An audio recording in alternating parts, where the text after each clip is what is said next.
Malevolent Movies presents The Hunt for Holiday Horror featuring Festicool. Festicool has selected 2005's Ice Queen.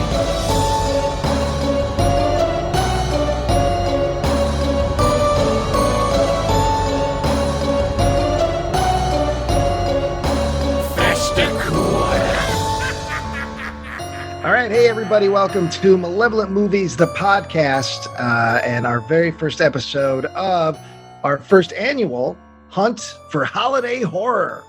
We're kind of doing what we did with the Hunt for Bad October, just on a smaller scale, and kind of encompassing movies that cover a gamut of holidays, year-end holidays, including Thanksgiving, Christmas, Boxing Day, perhaps, New Year's Day.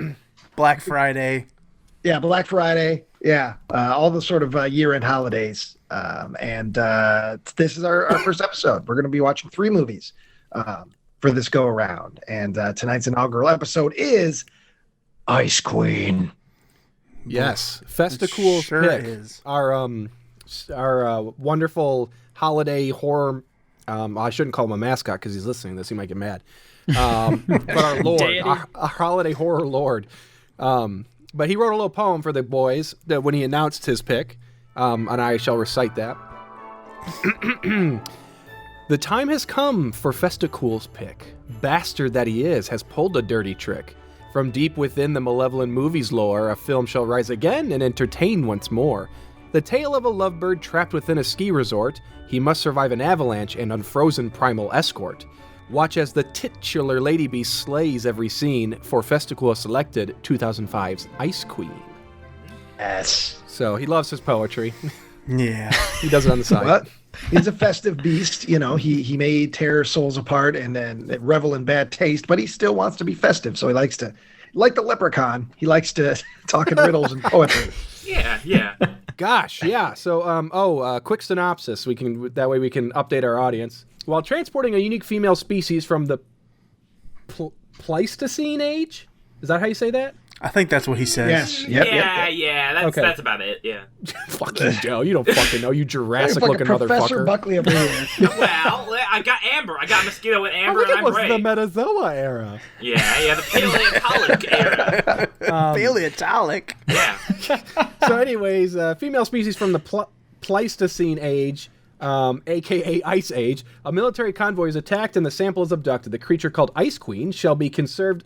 Actually, is she even called Ice Queen throughout this? No. She's called it one time. Yeah. Okay. She's called a lot of names, but Thank you for tracking that, Zach. Mm-hmm. Of course. Well, I believe the movie had a different title at first, so Ice Queen might be a later edition. Well, I got a little detail there. It did have a different title when it was a slightly different movie, though, too. So, long story short, It had a lot of behind-the-scenes turmoil. A frozen woman beast is unburied, and she gets put on a plane. The plane crashes into a mountain. It causes an avalanche.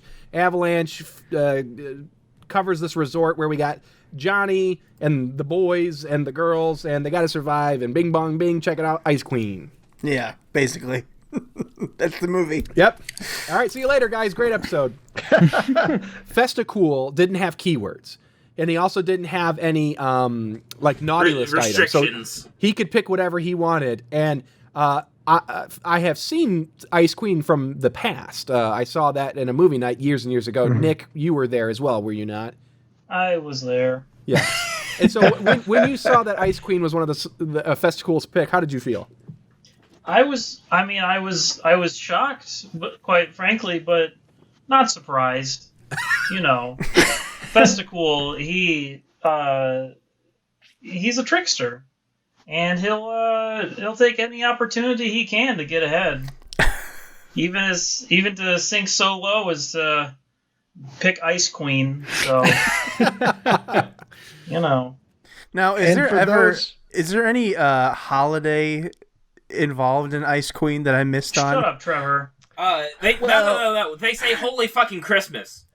Christmas is mentioned twice, okay, very abstractly in the movie, and I mean, one could surmise that the movie is at the cusp of the holiday season. We're talking maybe mid-November. They haven't got the decorations up yet, but people are thinking about Christmas enough to reference it.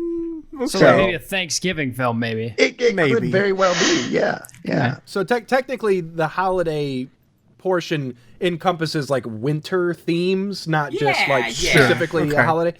Not to say Festicool is okay with technicalities when it's Festicool's movie. Hey, Festicool gets what Festicool wants, you son of a bitch. Festicool's a dictator. Festicool only operates in the northern hemisphere. If you piss him off, he'll take your penis. Whoa, hey, I'm gonna eat that. Technically, it's around the holiday season, and there's a holiday every month. Yeah, so it's holidays.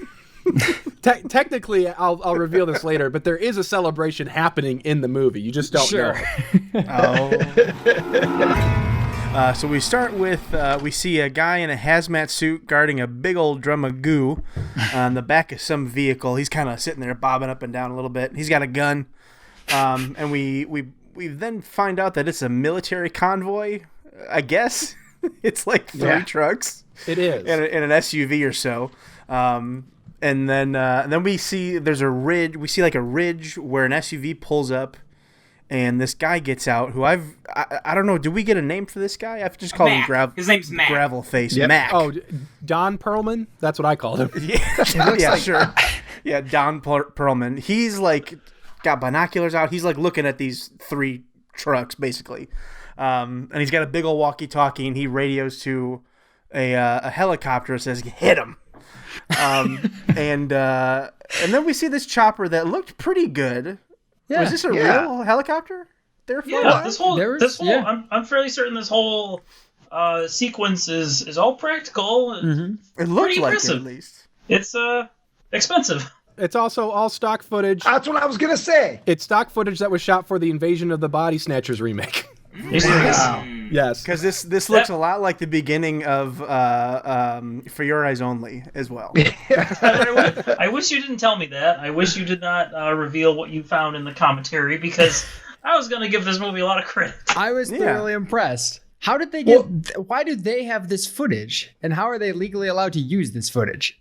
Well, there are a lot of post-production houses. A friend of mine, actually, this is one of the things he does in Hollywood, is he does clearances, and he's part of a company that sells stock footage. So there are companies that, like studios, that have a bunch of footage sometimes they don't use, and they'll sell it to these post houses, and then you go and you look through what they have and you buy stock footage.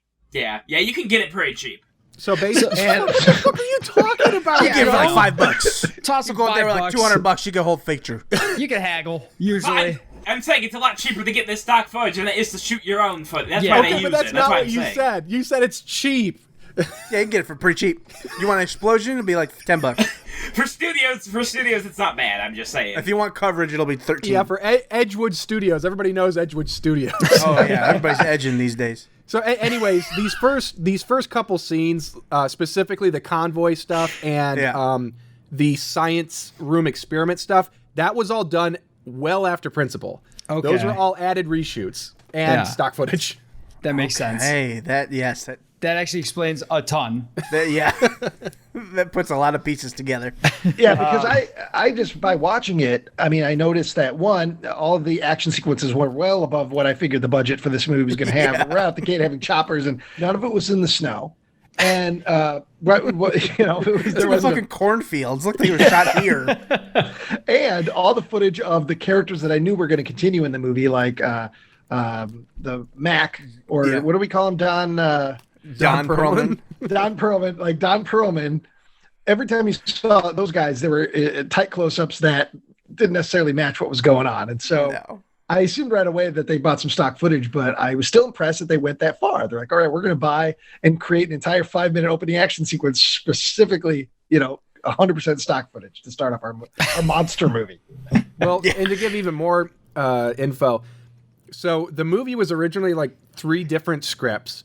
And then Edgewood Studios, I don't know if it was the distributor that came to them or vice versa, but it was a relationship between them and a distributor where they basically decided, okay, it was just an avalanche movie. It was just a disaster movie. And so then Edgewood was like, okay, how about this? We'll rewrite it. We'll put a monster in it.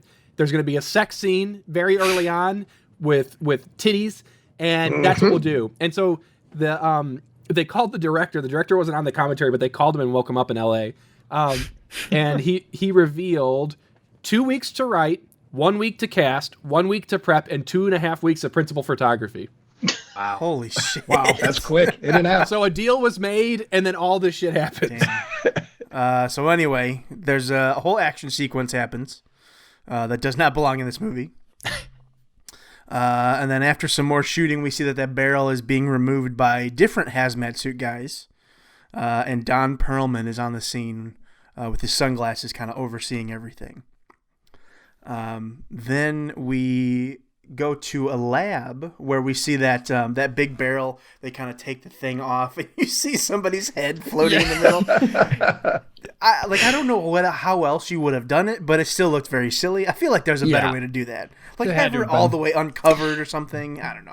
Well, because it looked like they just didn't. They're trying not to show her face or anything. Yeah, it looked like they just dipped a wig in goo, which might be what they put did. A wig on a watermelon and put it in there. But then they like drag her out of the barrel. And was this a TV movie? No, it can't be because there's boobs later. There's a lot of boobs. It's weird to me. It's weird that there's so much nudity later, but there isn't here when it would actually make sense. Yeah. Like, I don't want to die on this hill, but like it's just weird. It's just strange. Yeah. I enjoy some tasteful nudity as well as untasteful. That's not what I'm getting at, Joe. Okay, I understand what you're saying. And what's interesting I want that body that we see at the beginning that's taken out of the barrel and that's nude. Her hands are she's crossed over her chest like the mummy, and she's covering up her breasts. And I looked at the Internet Movie Database, and it said there's two actors that are credited with playing the Ice Queen. One's a stunt double, but the main actress credited as a model, and she's done stunts in the past. So I wonder if really the half nude body of the Ice Queen that we see on the table is the body double, that's credited. Oh, I can answer that for you, Ryan. It very much was, because they didn't realize when they hired her, she had a no nudity clause in her contract, so they had to get somebody else to do that. Yeah. Yep. Well, okay. there you go. That makes sense then. And that good makes for sense. her, because fuck that. Yeah, don't bother for this movie. And then they dress her in a Star Wars like jumpsuit and smash cut to fucking skiing, dude. Skiing. This is the most like sci-fi TV movie sequence. It's like something big happens and then boom, we're having a party and these people have no idea what's headed their way. It happens in every single sci-fi original movie. All 6 Sharknadoes start this way. It's true. Zach's done a lot of research on this exact topic. And perhaps it's because movies like existed like Ice Queen that probably at some point were broadcast on Sci-Fi. They're like, why are we buying the rights to broadcast all these movies? We just make our own. And they had some kids sit down and write down all of the formula, boom, boom, boom, and then they just start cranking them out for themselves, cheaper. Hey, you cut the middleman out. Why buy movies when you can just create trash? I mean, sure, yeah. So we oh good lord, we crash zoom, we cut, we go to Killington Resort's last of the season slam. Is this party that is announced over some kind of a speaker system at this large ski lodge resort place. We get a lot of more stock footage here. Wait, stock footage of what? Of people skiing. Wrong. People. Wrong. This was shot during principal. This is not stock footage? No, it is not. In fact, they were so. When did they shoot this? The fucking 80s? So they shot that like right. It was literally like the resort was closing for the season, and so they got there and they started shooting, hoping that they would get good skiers doing jumps and shit. And they said everybody was just drunk and falling over. Yeah. So they said, "Fuck it, we'll just put it in the movie." Damn. And it's fun. It made me laugh right away. Skiers falling down. I thought, okay, that's funny. I like seeing people fall down, so I'm in. That Ice Queen, dude, it's full of twists and turns. It really is, because this feels like old footage. But I gotta give it up to them. If they actually did shoot all this for this movie, that's great. If you have a huge group of people and you don't film it, what the fuck? What are you doing? They could just get one guy going down the bunny hill. That's the best they got. Yeah, they get somebody Joe looking like just going down the hill, rolling down the hill. I swear I can do it, guys. I'm not gonna split my penis. He's got pizza, French fries. Pizza, French fries. That's how you ski, Joe. Oh boy! But then we go into the party, which looks a little sparsely populated at this point, and we come Trevor. to yes. Trevor, would you say that party is taking place in a pizzeria? I would think so. I would think this is probably like an abandoned. You know, this kind of reminds me of that place from that other piece of shit we watched. What was it called? Game Over. The weird or Stay Alive. Stay alive, yes. Oh, Stay Alive. Okay. God, well, I can't think right now. I've watched 3 of these. I watched 2 of my picks today and this, so my brain is kind of melting a little bit. It's frightening, yeah. I have to go back, but I'm fairly certain that the club that they're in is like a pizza. It says pizza on it, pizza pub or something like that. Wrong again. Ice Queen will prove you all wrong. Festicool. This is an actual dance club they built specifically for the movie. It is a dance Oh club, my but it's a God. dance club for teens. It was a youth club. And in fact, there were some youth in that fucking building when they were doing the wet t-shirt contest. Oh, no. Well, that's icky. I mean, like, good for the kids, good for, like, the younger ones, because, like, if I was a teen and that was happening, I'd want to be there. But is there not a legality? Where were their parents? Well, they Like, what the- questioned that there, why they didn't get sued. So Hold on here, because I'm going to the footage. Oh boy. It says something about pizza. Well, while Nick's looking at that, we meet Johnny and his boys, and they're all. Up, I'm here. Oh Lord, you Well, got, Nick, that spot. doesn't mean that they don't sell pizza at the youth club. Yeah, teens love pizza. you got No, timestamp this for is us, an Nick? establishing shot of the club. It says Night Spot Outback Pizza. Yeah. Oh yes, I mean, I That don't. is the I name don't- of the club. They said it's a youth club, so it It's looks like a youth pizza club. resort. It definitely Well, looks I'll like a tell youth you. You don't place. put pizza on your club if pizza is a small part of the business.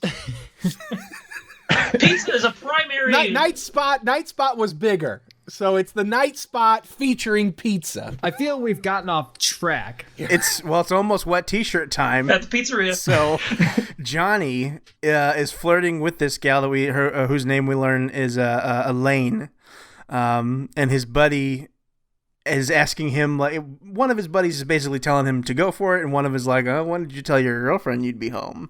And they bullshit for a few seconds, and eventually kind of shoo him over towards her. And sorry, what are their names? Because I have no idea. okay, because Jesse and Devlin. Jesse and There you Devlin. Okay, because I kept referring to them as Thrash and Radical. Oh, yeah. I just- like that. That's got a very bebop and rock steady vibe to it. That's I like exactly that what I was going for. I like it. Vulcan Or Skull. Vulcan Crush, yeah. Toe Jam and Earl. Sure, yeah, hey, that's fine. Beavis and Butthead. So he goes over to her. She's smoking a cigarette, having a beer, and she's like clearly going to be in the wet t-shirt contest because she's only wearing a very like small tank top.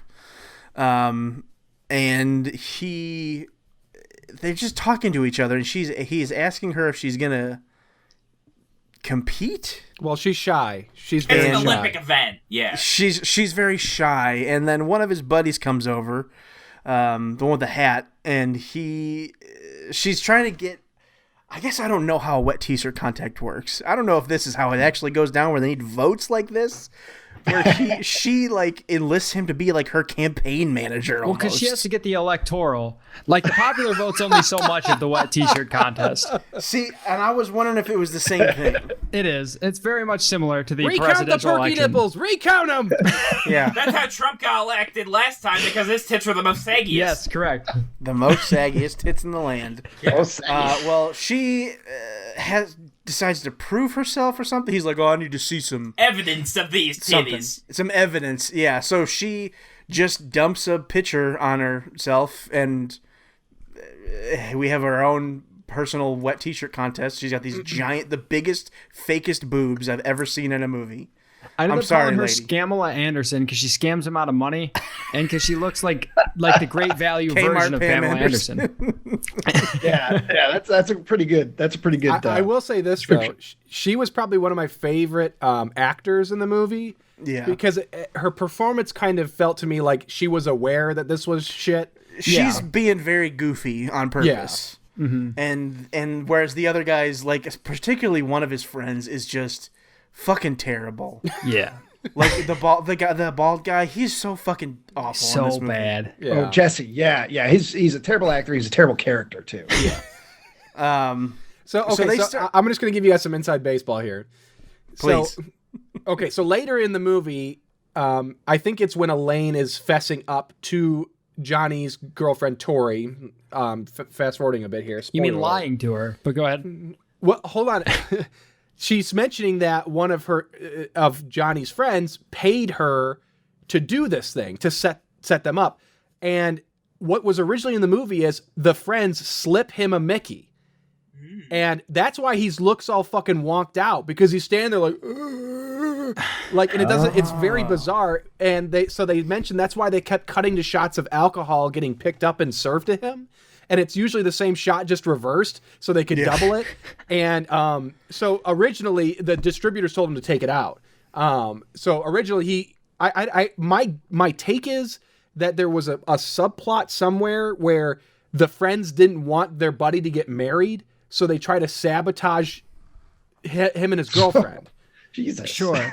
Yeah, that's the only thing that makes sense. Because when they started talking about like someone was paying her to go there, I didn't quite understand what anybody had to gain from paying her to bang him. I didn't understand the logic. They're just really good friends. They want him to get laid.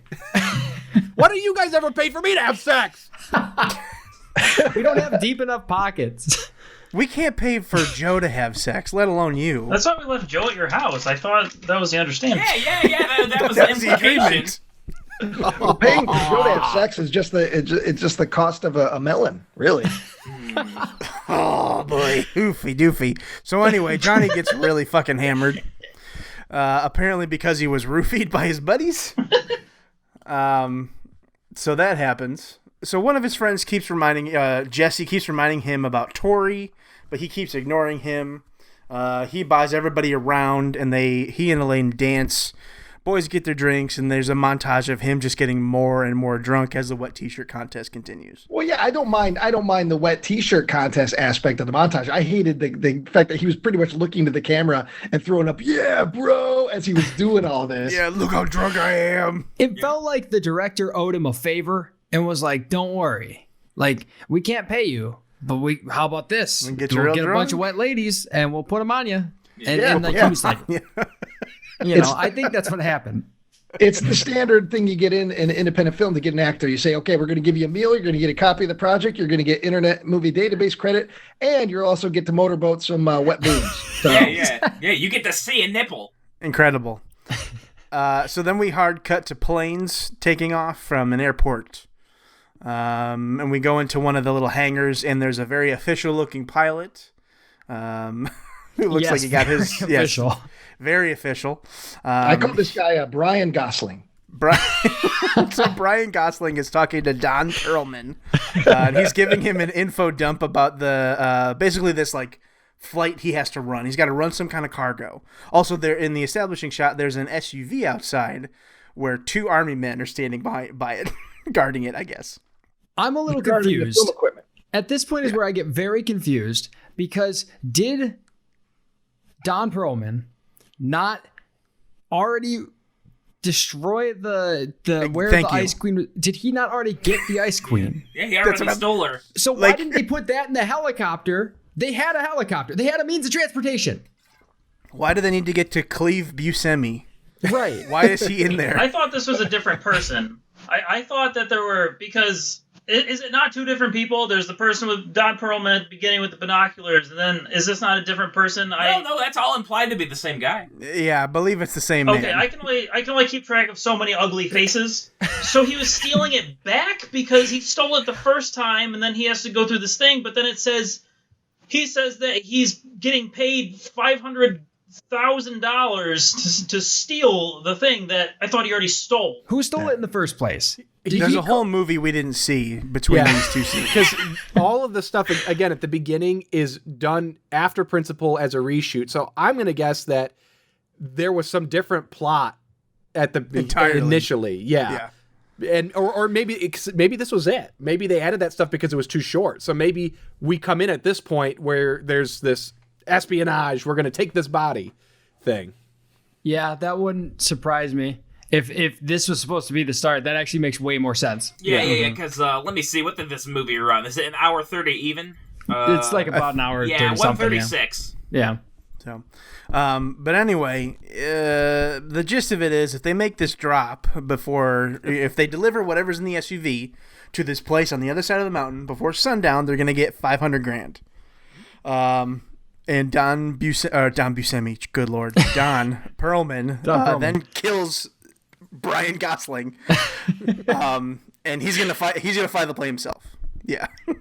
I also love that the guy questions you, hey, where's the other pilot? Oh, sometimes we switch. And Yeah, the guy's sometimes like, we "Good switch. Hey, he's got a fine." bad back. Can't fly today. He got wet poopies. He got extremely wet poopies. He can't fly. Sure. So You know, he that goes. medical condition. Yeah. Poopies. He has a soggy bottom. He can't fly today. Yeah. So Don Perlman goes over to the SUV, and that's where we meet Cleve Buscemi, who is kind of looking after, taking care of this, who we know as the Ice Queen. I was calling her the Barrel Lady at this point. We see a screen that shows her temperatures. It says like biotemp under control or something. Cleve asks where the real pilot is, like Zach just said, and then, hey, he wasn't feeling well. I'll be flying. Don't worry about it. We do this all the time. Bada bing kind of shit. I get no respect. Hey. Get no respect on the ground. Had to go to the air. So then we get some. So this is when Buscemi starts telling us about the lady, who she is, what she is. She's a perfect frozen specimen from the Ice Age, but her body works differently for some reason. When her body gets really cold, she's like more functional and fast. Yeah. And when she gets warm, she gets sleepy and sluggish. And that's kind of all the information we get about her for a while. And then there's a joke. Some animals out there eat their young. Yeah, they're called liberals. Yeah. Oh yeah. He said something about they change their gender and eat their young. Yes. And the guy goes, yeah, Democrat liberals. Great. Got 'em. Cool. In 2005. It was the Bush era, so I guess got him. Yeah, I felt got big time. Yeah, boy. I clapped when they did it. You guys got me. And I believe that's where I'm ended. Yep, here. I'm up. Yeah, then Joe's turn. Oh right. no. That should be good. No, I think I'll be steering the ship quite well, thank you, boys. So you're saying I steer the ship, you say? I'm going to be giving a synopsis of the movie, you say? I did not say you say at the end of my sentence that time. Let's go. But you said. Let's go. So you say. Okay, so Uncle Ed is taking a tally of how much booze he's went through when Tori asks him if Johnny's been in. So what's the nickname we got for this guy? Because I did Uncle Frump. Oh. But what do you guys got? I just called him Alfred Molina. Yeah, I just call him Ed. I call him Cubby. Yeah, maybe like, Uncle Ed the horse, maybe. Like, he's got peanut butter between his cheeks and teeth. Not your best. Maybe we'll circle back on it. Continue. Yeah, let's come back. Okay, that's fine. She says he didn't come home last night, and it cuts to Johnny just straight up snacking on Elaine's big boobies. In Chekhov's hot tub, too. Oh, They say if you establish a hot tub in Act 1, it better pay off in Act 3. You better bang in it in Act 2. Mm-hmm. Well, they definitely make out in it. Oh, yes. Well, hold on now. Uh-oh. I don't know officially what the deal is, because it felt like David, the producer / cinematographer, didn't want to give it away, at least what the original cut or edit was, but they intentionally made it ambiguous whether or not he slept with Elaine. So we don't know if that actually happened or not. Well, I mean, this is in Twin Peaks. I mean, they shot the footage, so it wasn't a dream. I would so he was making out her boobies. I would have called bullshit on what they said, except at the end of the movie, you are treated to some sort of hot tub time machine where there's an event that takes place in the hot tub, and it flashes back to many moments over the film. Yes. And so, they mentioned something about how I think in their script, he didn't. but because the distributor wanted the nudity, he did. But to buy their story element, they wanted it to be ambiguous because they didn't like the fact that their lead was a cheater. And so David specifically says, "Is it a dream?" So to him, he thinks that it was Johnny having a dream about what might have happened, but it actually didn't. But it's up to interpretation. Sure. It is. I agree. Yeah. That's part of my problem with Johnny. At the end, I'll go over. But yeah, it's all because of that. Trevor, is your room too warm? No way. You seem awfully sluggish and lethargic. No.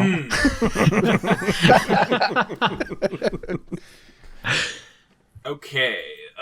So he wakes up in her bed and tries to convince himself that he didn't sleep with her. But then he sees a note saying, "Thanks for the loan," and realizes he gave her the rent money. Wah, wah, like you do. $400, 2005, baby. And let me tell you, that's not a cheap night. That's cheap rent, not necessarily a cheap night. Especially at a ski resort, because presumably they live there or pretty close to the resort. So Yeah. I mean, they might just live in a shack, like next to the snow. What is Joe doing talking about rent money? Yeah. Yeah. Joe doesn't have a frame of reference. Hey, that's pretty cheap. That's pretty cheap. Just like when you saw the stock footage. That's cheap. I understand prices. I get hamburgers for $1. someday, Joe, I want you to write a handbook for people that are moving out on their own and what they can expect in the real world. I can wing it. Yeah, I can wing it. Yeah, improv it, Joe. Yeah, I'll improv a book. Yeah, that'll be cool. I'll just improv a book. Yeah, I'll just sit down in front of a typewriter. The chapters are all out of order.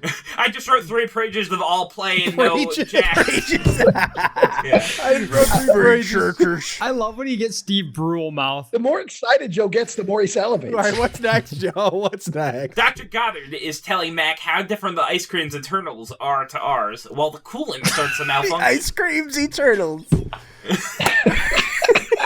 This ice cream's curdling, boys. We gotta get the internals back up. Oh, boy. I mean, we do find out that she's the queen of cream later. That's true. So, it gives off a low temperature warning while the boys blow up some snow piles. Johnny tells them that he can't remember. They're very specifically trying to, I don't know what the technical term is, but they're trying to coordinate the movement of snow by blowing portions of the snow up to make sure that it doesn't cause an avalanche at some point. Yeah. They're like controlled explosions, Again, right? I know nothing about skiing or any, so I thought that was, at first I was laughing, like, what the fuck are these guys doing? I thought it was just a goof of the movie, but I guess it's a real thing. Yeah. I didn't know they were employees yet when I saw this. This is how we find out they're actually employees. Right. Yeah. It looks like they were like, all right, we're going skiing today. Someone get the grenade launcher and the skis. Like, it doesn't make any sense at first. I don't know what this movie's like. Yeah. But no, I mean, it makes sense if you don't want one big avalanche, you cause a bunch of mini avalanches throughout the day. Yeah. He tells them that he can't remember what happened last night, but now he's short on rent money. They tell him to go ask Ed, and then their boss decides to spring a surprise safety check on them. Oh, Helen Hunt? Oh. Yeah.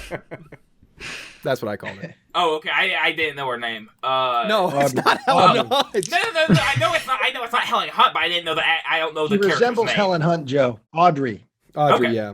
Okay. So the doctor tells Mac that the corporations would love to buy the Ice Queen, but she ain't for sale. He also thinks that she would take down prey by piercing their skin and freezing them from the inside. How does he know this? Just guess, hypothesis. Doctors are allowed to hypothesis. Okay, fair enough. So it cuts back to the boys, and then Johnny's got himself 2 strikes. One for calling his boss a bull dyke, and one for having an expired license. By 2 days. Expired by 2 days. Yep. She tells him that if he gets one more, it'll be enough for her to legally fire him, and he's not allowed to touch the explosives today. I get it that they're trying to develop characters here, but it's like that relationship goes nowhere. Like, Johnny does not like Audrey. Audrey does not like Johnny. There's not like some moment where like Johnny could just let Audrey get killed and like chooses to help her to overcome their barriers. No, none of that. That's just. In the end, she should have handed him like a stick of dynamite and then said, "Here's your nothing, kid," and winked at him.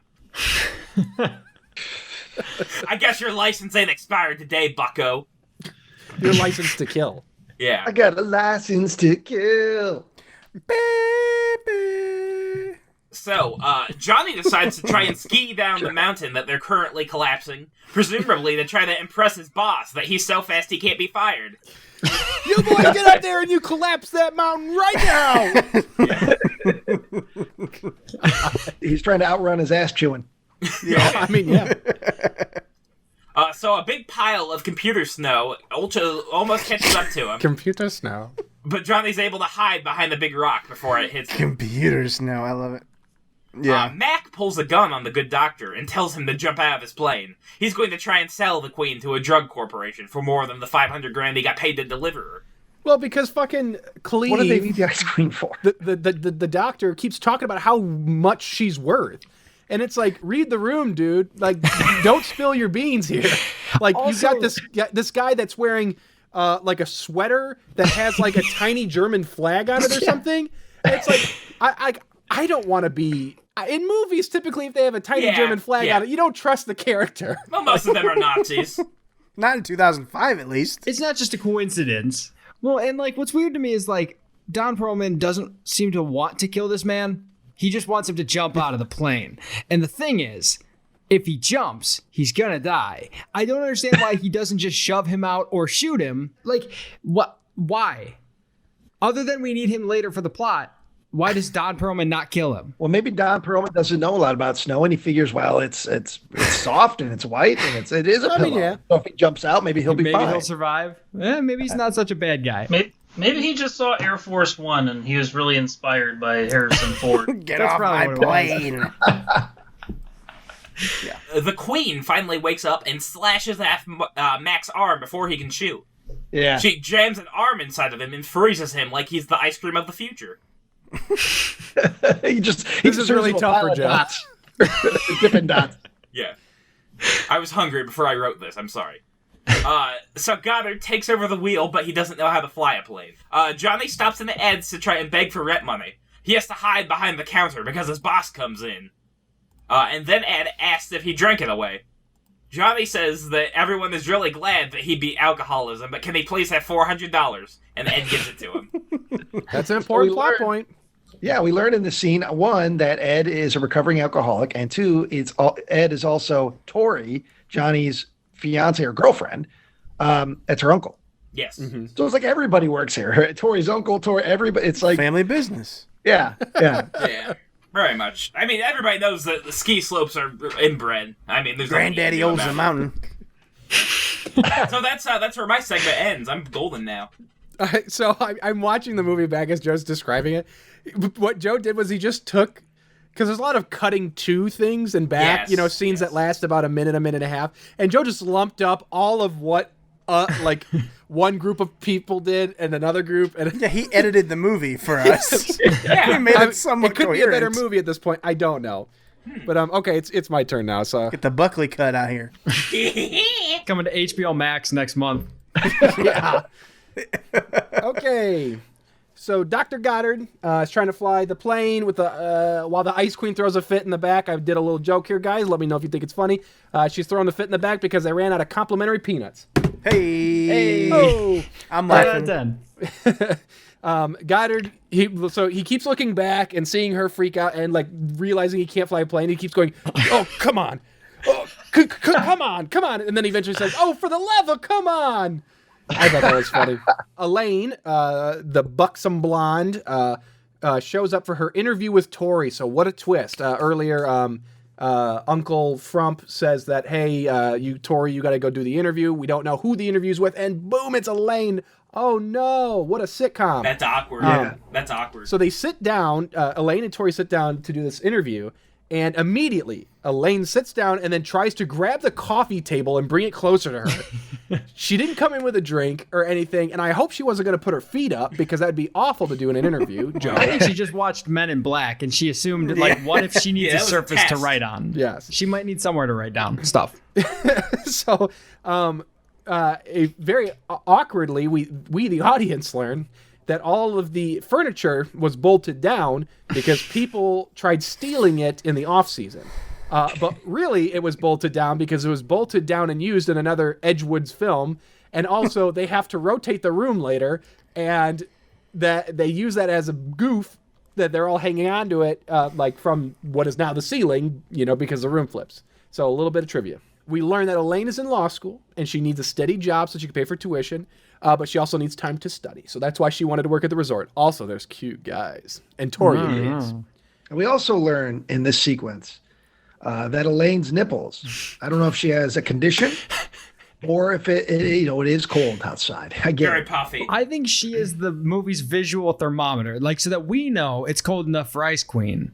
Yeah. I think that's why she's there. Just like a turkey with a pop-up.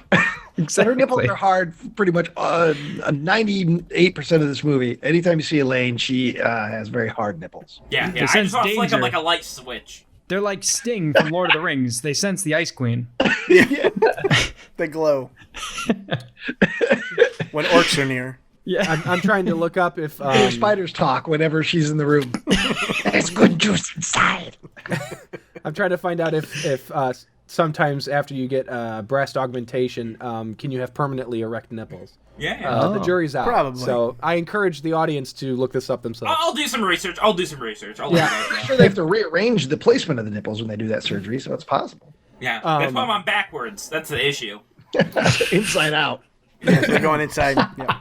So Thrash and Radical are walking up the mountain, I assume to do more blowing, when they see Goddard's plane, and they utter two very, probably the most beautifully scripted lines in this entire film. Okay, so Devlin says, "Man, that plane is flying awfully low," and Jesse says, "I don't hear an engine."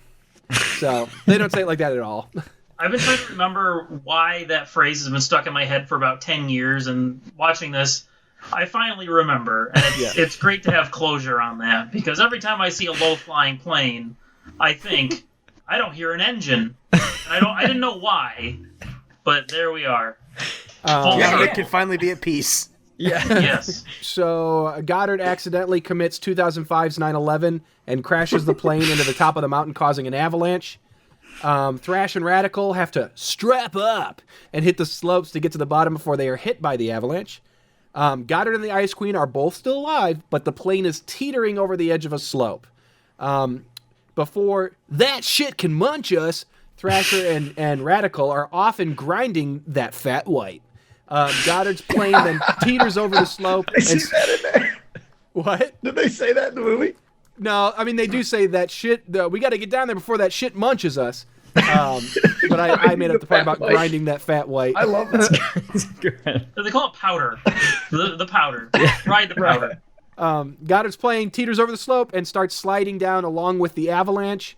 Johnny sticks his head into Elaine's interview, where Tori points out he never paid the landlord. Elaine recognizes him, and he tries to lie his way out of it, while Elaine is telling the truth about knowing each other, and Tori is conflicted. She looks at them, and then eventually Johnny is like, I'm just going to wait out here. And just leaves. And then I guess we're to assume that the interview would continue to go on, but I don't think that's how that would actually play out. The avalanche continues to go down the mountain. It's taking out power lines and causing a violet/pink explosion. One of those electrical explosions, Tyler. Yeah. Where you just take a regular explosion and then change the hue of it. Yeah. So Audrey, a.k.a. Helen Hunt, walks outside, and she looks, and I think she had binoculars or something. She looks up at the mountain, sees the avalanche coming. She says, "Holy fucking Christmas." Yeah. Oh, boy, it's fun. So, Uncle Frump and the dog run away. The avalanche destroys the ski lifts. A barn is destroyed. Thrash and Radical are grinding that fat white, and they're just ahead of the snow, and they land at the bottom. A lot of really weird specific insert cuts of them, like you'd see them riding and then cut to like a slushy pile of snow and them just like stomping into it to be like, okay, we're done now, and then getting their straps off, and like I don't know why we're seeing all of this fucking shit. But anyways, they get their shit off and they run inside into the resort. A random tourist is slammed into the side of the resort by the avalanche, and we hear what I thought was the Howard Dean scream from his infamous 2004 presidential run. And they fucking confirmed it in the fucking commentary. It was that. I fucking knew it. Those are some good ears. That's like my most shining moment. I can retire from all the movies now. So Johnny runs back into the room with Elaine and Tori as the building is being rolled over and crushed. They hang onto the bolted furniture. Frump runs into his car as it is hit by the avalanche.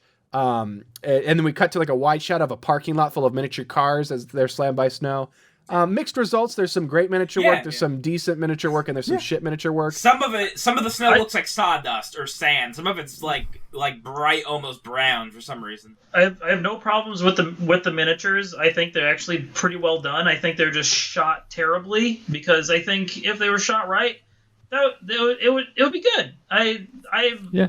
All the miniature work in this, for the most part, aside from some weird composite shots with Uncle Frump, it's great. Yeah, and I think it's on the part of the camera that's the problem. They talked a lot about how like this was like their most effects heavy film, despite it being one of their lower budgets, and like they probably wasn't a good choice on them. They relied too much on the matting, like trying to overlay like, hey, here's like a stock footage of a snowy hill, and then like here's actual footage that we got of like wood that's supposed to be like busted up. It was some of it is rough and some of it is really rough. But anyways, the avalanche ends with the hit of a China symbol, and the whole sequence, this whole avalanche sequence, is over 6 minutes long. So from the moment the plane initiates it to the China symbol, it's like 6 minutes and 15 seconds. Which is like it's both impressive and unnecessary. Well, it felt long. It did feel long. I really enjoyed how long it was for some reason. I'm glad they didn't skip on the avalanche, because I feel did like the same. It was like a whole action sequence. It was great. Yeah, I remember thinking that I didn't appreciate how damaging avalanches were before this sequence, and now I really do understand it. So when you go skiing this winter and there's an avalanche, you guys are like, oh, everybody follow me. I know exactly what to do. I've seen Ice Queen. There won't be an avalanche because I'll bring my grenade launcher, so there wouldn't be an avalanche. I'm going to blast this thing to hell. Yeah, have no fear. So anyways, the resort is destroyed. It's covered in snow. Like quite literally, I think we're led to believe that there's shots of Ed, the uncle, walking what I think is on top of the resort. Like there's cars up there and stuff. It's very confusing, the perspective. But the resort's destroyed. The plane is inside a building of the resort, and the Ice Queen comes growling and crawling out, and she screams, and she has this big, deep voice. It's actually pretty cool. And she's hot and on the prowl. So Uncle Ed wakes up in his car. He's covered in asbestos. He gets out via green screen, and it looks like dog shit. Oh, boy. Yeah. It's clearly him and a car in a parking lot, and they just tried to... It's such a weird choice, too. Yeah. Yeah. Like, I don't understand. So, even weirder, this is shot on film. I assumed it was shot on video, but it's shot on film and converted to video. So somewhere there's a reel out there. We could get a 4K Ultra HD restoration, widescreen, nice and widescreen. I think we got to do it. We'll start the campaign. Let's pay the $500,000 to do it, to restore it. It's cheap. But the uncle starts kind of walking up I don't know if he's walking up on top of the resort or he's walking up the mountain. But they cut to some wide shots where the perspective is all fucked and the matting is terrible. They accidentally cut out what little hair he had left, which is bad for that actor. Goddard crawls out of the plane. He's a little achy. Uncle Ed finds Patch, his dog, which is great. And then the Ice Queen poses her way into her room. She's still very much in heat. She's howling and screaming, and then the ceiling gives out because of the snow and covers her and crushes her. We find Johnny resting on Elaine's dirty pillows. And he wakes up and he's all like, oh no. And that wakes up Elaine. And then Johnny is kind of worried about Tori, but Elaine's there, so who cares? Yeah, he had comfort that way. He was sleep sucking. It's a good thing you didn't get his eyes poked out. So Thrash, the long-haired friend, he walks around making a bunch of noise, looking for survivors, and he finds the Ice Queen. And somehow he didn't immediately recognize her as a beast or monster, and he walks over to her, gets real close to her, and is like, oh shit, and I can't remember what he says, something stupid. But originally, in the cut, they took it out, he groped her. So he sees a possibly dead, blue-in-the-face woman and immediately touches her breasts. So this movie was a lot rapier. A California raisin. A lot rapier beforehand, huh? Oh, yeah. And some of the stuff that they said on the commentary, yeah, some of the jokes were a little rough. But anyways... I assumed that he thought she had frostbite from being in the snow. I thought maybe that would explain it. Why he wasn't too worried about her blue face. Well, yeah, I don't know what he's thinking. The psychology of the fact that what the fuck does that, think about just like what happened. This avalanche, and he made it through with his life barely, and he's probably thinking, fuck, all the things I got to do, this is crazy, I might get interviewed. I mean, it's like 5 minutes after he survives this avalanche, he sees his blue head. Yeah, I mean, hell, these guys, I'm gonna be on TV. I survived this. I outraced the fat grinder or whatever. I can't wait for Ryan and I to go to a Circle K and he just gets shot as he's pumping gas, and then I go over to Ryan, are you okay? And I'm holding him, a tear streaming down my face. Are the cameras here? Are the cameras here? Am I getting interviewed? 15 minutes. Do I get to be on 90 Day Fiancé now? But I just think it sucks for that character. One is like he goes from surviving an avalanche to what happens next. Yeah.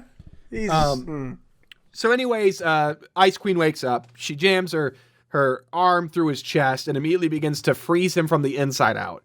And then she, without any issue, just crawls out of that hole she was buried in, and gives us a good howl. And I'm out. I guess that means I'm in.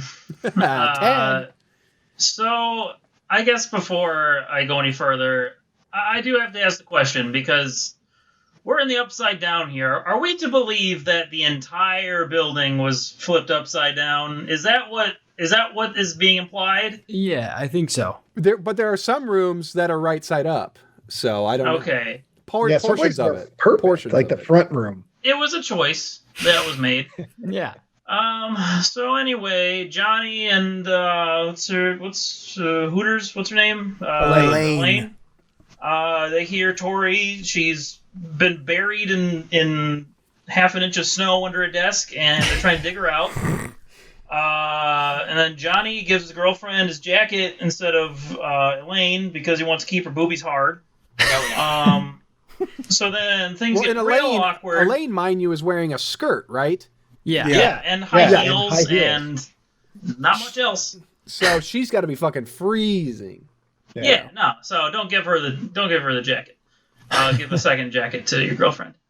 Let's see. So things get awkward when Tori asks Elaine how she knows Johnny, and she starts lying to try to cover for him. But whoops, there's the note that Elaine wrote for Johnny in the morning, still in his jacket pocket, and now she knows about the loan and the good time. She calls Elaine a bimbo, go back and forth, one of those deals. She's not a bimbo, she's in law school. They have a slap fight. So hold on a second here, because this is, again, what made me really like Elaine and not like Tori, because she jumps off the handle, and rather than give shit to Johnny, like Elaine, for what, as far as my belief goes, is that they didn't sleep together, but not to say that it was okay for Johnny to go home with her and sleep at her place, but didn't sleep with him and even tried to cover for him, only to get slapped in the face. You know, I mean, she does slap Tori back, but I was like, God damn it, Tori! Like, I don't even like you as a character, anyways. Like, don't make me dislike you as a person. Also, this isn't necessarily movie related per se, but I was watching this on Tubi, which has commercials, and it was right after the two of them went to the ground to tussle that it was like, boom, come on over to Applebee's for the new 2 for 20. And I just thought it was really good timing. Really good timing on the 2 for 20 ad. What do they got new in the 2 for 20? Have they changed anything? No, it's pretty much the same old cookie cutter 2 for 20. You know Applebee's. Well, they assume that you're probably going to see that whenever you go to Applebee's as well. Just two women fighting over a man who may or may not have cheated on them and punching each other and pulling hair. Well, You're they got not those wrong. dollar margaritas or whatever in the Yeah, summer. exactly. Anyway, so the fight is being cut short because the building is collapsing around them. And here, I'm going to present to you, gentlemen, another great debate. Oh, boy. So, Tori says to Johnny, I couldn't understand what she's saying, and I played it back a number of times. She hopes that she gives him either ulcers the size of Alaska or cold sores the size Cold of sores. Alaska? It was. Cold I I have have to assume it subtitles. says cold sores, but it sounds just like ulcers. I kinda want it to sounds be like ulcers. I want it to be ulcers. Give you an ulcer the size of Alaska. I don't think Johnny's got the brain power to worry about anything to the point of getting a stomach ulcer, unfortunately. I kept trying to come up with a pun, play on Clark Kent, but being like really dumb and stupid. I couldn't come up with one because he kind of looks like He does kind of. not the Bryan Singer one. Who's that? Brandon guy? Routh. Yeah, he kind of looks like Routh a little bit. Yeah. How about Bob Clark? Bob Clark. Yeah. Yeah. What about Big Thick Joe? Huh? Yeah. Meanwhile, outside, Uncle Ed is poking the snow with a stick, and his dog doesn't give a shit about anything. He finds a sweater in the snow. The dog with a didn't care because they in the movies called Patches, but the dog's name is Lucy, and they couldn't get the dog to respond to Patches, and I wonder why. Why didn't they just call the dog Lucy then? They Yeah, they, I they don't figured get that out. Girl dog, duh. You listen in real time as they realize they should have called the dog Lucy. Yeah. Because it doesn't matter. He finds a flip phone and a sweater, and he calls emergency services. I have to assume it's 911. And they don't believe him when he tells them that the mountain has come down, an avalanche has wiped out the entire ski resort. So I just want to know what How kind of, many like, times did he call them yeah. drunk? Boy And what cried did he wolf say type all those shit. times? It's so bonkers that they're like, JK. Hold on a second, I got a bit. Oh shit. We're waiting on it. No. I believe in you. What is it? Quick, everyone do a bit. Hello, Sheriff's Office. I'd like to report a murder. Hold on a minute. Is that you again, Lawrence? Listen, Sheriff, I know I've jerked you around before, but this is for real now. I'm in the Fratelli's basement with this guy. Rocky Road? Yeah, like that time you told me about the 50 Iranian terrorists who took over the Sizzler Steakhouse in the city. Bring it back to Goonies. Bring it back to Goonies, baby. Yay. We've been Goonies. But it immediately reminded me of Chunk calling the sheriff. But the voice of that woman is so condescending. Yeah. Like the dispatcher or whoever she is, she's being such a shit. Be like, what are you, fucking drunk again, you piece of shit? He must have just been like an awful blackout drunk in his It's drinking possible. days. Yeah. But she tells him to have a drink. Yeah. She ends hasn't the gotten call the by- news, I guess. Well, she's drunk too. And she was his sponsor. She's a spot. Everybody drinks on the mountain. You have to. I'd also like to point out that there is one shot of not Lucy that you can see the ski lifts in the back working perfectly fine. I don't know if you guys caught that. It's on Tubi. It's at 50 minutes and 12 seconds. It's very quick. Those ones but run it on happens. batteries. So that's Anyway, that's a little Easter egg for you. back inside. Okay, I so think it was the Goddard. doctor nerd. What do we have a name for him? Cleve Buscemi. Cleve Buscemi or Goddard. All right. So Steve Cleve is he's wandering around. Also, he finds a frozen paled corpse of what was his name? Slash Thrash. Sure.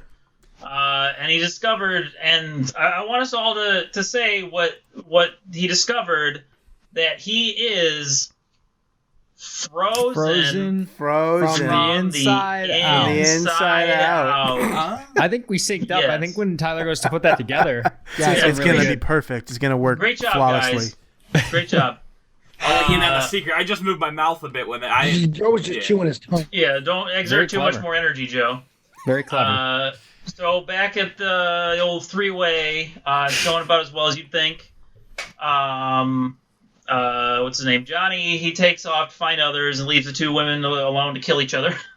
And they start to talk, and Elaine starts to tell Tori a convoluted story about her possibly being prostituted to Johnny by Devlin for $500. Devlin paid her $500 to pick up Johnny, I guess. And according to the commentary and previous cuts of this movie, that is true. So Okay. I don't know why. Yeah. I mean, sure. And they rocked on, as she puts it. But she didn't know about the girlfriend, and when they were alone at her place, all he talked about was loving his girlfriend, and then he passed out, so no funny business. I believe her. So Johnny comes back. Johnny And is the stupidest motherfucker. Yeah. He I really think he's is. too dumb to cheat. And I hate to say it, I'm sorry, who's the actor? I'm sorry, Harmon Walsh, but you got the face of a jackass. Because you constantly look like you're confused. You just look like a dummy. Yeah. Like, you just do, but sorry. Yeah. Yeah. You can tell he's always thinking about something, but it's never anything smart. It's like, he's a did terrible I put lead. on my shoes before I walked out the door? Oh no! Sorry, my brain just fried for a second. He played Donald Trump Jr. in the Comey Rule TV miniseries. Now I've got to fucking find this. Boy. But We he's gotta- still working. I'm glad he's still working. I mean, he's a handsome guy. Yeah. But that doesn't surprise me that this guy that we've been saying is stupid played Don Jr. He's made an entire career to playing dipshits. Dummies. So Johnny comes back, and he does this weird thing where he's coming from the camera to the girls, and he crosses past them and turns around rather than just like walking towards them, approaching them, and stopping. He has to turn back around to the camera like they're in a play, which I found weird and dumb. But he says there's no one around, and then suddenly there's someone around, and it's the doctor. And he reveals that he was with someone, and he got separated in the crash of the airplane. Let's see. So then we've cut to Jesse, the surviving grenadier, is looking for Johnny and friends. And he sees someone, I guess, from his perspective, humping a garbage can, and he gets really upset at this. All he can see is a garbage can moving back and forth, and he just keeps screaming at this person, this entity. And he starts pursuing them. So they go back outside, find Uncle Ed. Uncle Ed finds a man full of snow. They just shove snow in his mouth, I guess, to make it, to get the point across. That like he drowned in snow, so it's just all, he's just bursting with snow. So we're back inside, and Jesse keeps yelling at the trash humper and follows this person into the woman's room, as you do. You just pursue someone into the woman's bathroom, and he gets attacked, and he gets slashed in the face. And he defeats, if it's not clear, it's the Ice Queen who has attacked him. And he defeats the Ice Queen by knocking her into a hand dryer. And then he leaves and finds his friends, and I'm passing the buck. Well, but That's it. specifically, the hand dryer kicks on, and the heat of it warms her, which causes her to fall asleep. Made her sluggish and lethargic. But they pointed out in the commentary that blow dryer was only attached to the wall. A 20-pound blow dryer was only attached to the wall by suction cups. So every time she hit that and fell to the ground, they were worried it was going to fall on her fucking head. Oh, God. Jesse has a big slash on his face. He finds the friends. He finds the gang, and he explains that he got whacked in the face, man. He got attacked by this crazy woman, this creature. And he has 3 big gashes on the side of his face. Of course, Dr. Goddard is very interested in this because he's like, oh, he's making all these faces. He's like, oh, he doesn't want to spill the beans yet, but he's like, raising his eyebrows, eyes bugging out. Can I inspect your wound for icicles? He sniffs it. This smells like it came from the sky. And so then we cut to the Ice Queen, who is still unconscious in the bathroom. But of course, the hand dryer isn't going to run forever. It stops. The hot air is no longer blowing on the Ice Queen, and her temperature goes down, and she awakens. So was that going for 30 seconds or like 30 minutes? Like, because I can't tell how time goes in this movie. Yeah, don't those things only go like 30 seconds or 45? I mean, they're not very long. You can get a long one. You can get like a long one if you want, like a 2-minute blow dryer. Yeah? I'm just saying. Where do you get this, Joe? Where do you get this? Where are these located, sir? Blowdryers.org. All right, let's check it out. Where are we? I got derailed by the bit.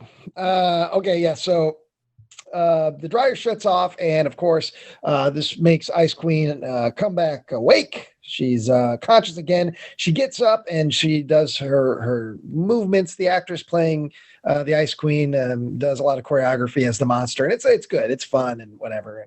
So she wakes up and she does that, and she roars. And as she roars, it cuts back to the fellas, the team, our friends. And they hear the roar as well. And Dr. Goddard is like, oh, man. He's getting even more excited by this because his specimen is alive and he's only about the science. And if this isn't clear, he's like essentially lusting after her. Like it's more than science. It's love. This is the peak of womanhood. She's all icy and cold. And he explains, like, look, she's probably in a lot of pain. We need to help her. She wouldn't only attack because your buddy here, Jesse, must have been aggressive toward her. He basically explains it like she's a frightened dog and nothing to be afraid of. And so, let me see. Hold on. He says they need to go help her. They need to find the Ice Queen. Well, Elaine says, I'm not having any of this. I'm not doing this. And she leaves. And it's at this point that Jesse, even though he's just been attacked, even though his face has got to be very, very much in pain and inflamed, he decides, no, you guys, I'll go after her. I just got here, and I'm the one that's bleeding profusely, and I'm the one who's been wounded, but I'm going to go after Elaine because he's, regardless of his face being slashed, he's still horny. Yeah, he knows he could get a little nookie. Yeah, he sees this as his opportunity. So he goes after Elaine. And it's at this point that Goddard says, all right, and he spills the beans. He tells them everything that we needs to know about the Ice Queen. He basically blames Jesse. He says it was Jesse's fault that he got attacked by the Ice Queen. And he convinces Johnny and everybody to go look for the Ice Queen. Johnny says, we will, but we got to wait for Jesse to come back. Didn't care about Elaine, apparently, but he's like, well, when Jesse comes back, we'll go look for the Ice Queen. Jesse finally meets up with Elaine down the hall, and he kind of explains to her, look, there's 5 of us, 5 against 1. We can defeat the Ice Queen. Her bark is worse than her bite. Even though his face is mangled, he says Ice Queen's bark is worse than her bite. And he says that the Ice Queen surprised him. And it makes me think that line was for, like, this was supposed to be somebody else's moment because it's so confusing that, like, he just got attacked. And immediately he's changed his mind, unless his mind is on the Nook, which, a stunning turn of events is what happens.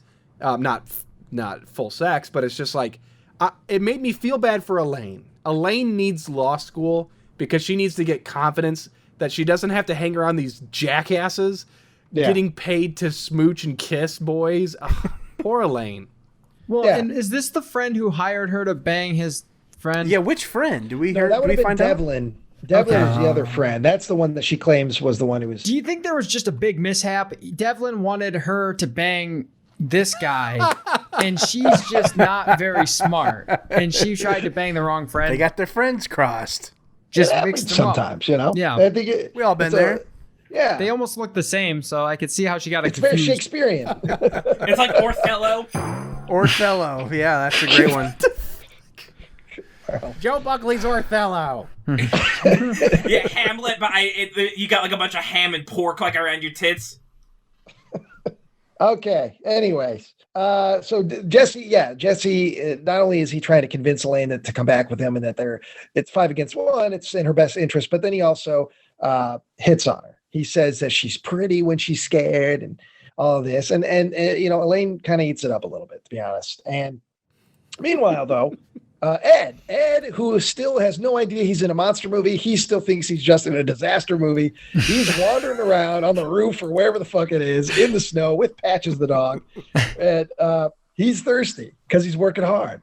And he sits down and he decides to eat some snow to quench his thirst. And the dog goes, and because Ed has a Lassie situation with the dog, he understands that the dog is saying, no, don't eat the snow. It's just going to dehydrate you.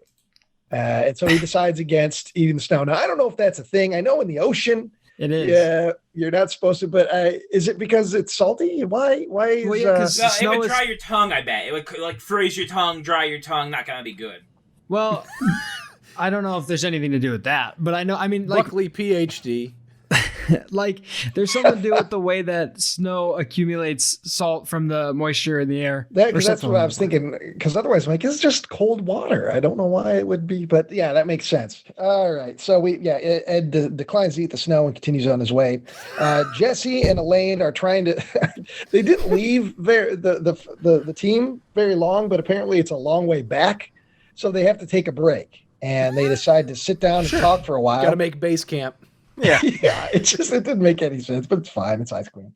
And so again, Jesse uses this moment to hit on Elaine even harder. He says, remember when I told you you look pretty when you're cold or scared or whatever the fuck? And he says, really, you're always pretty.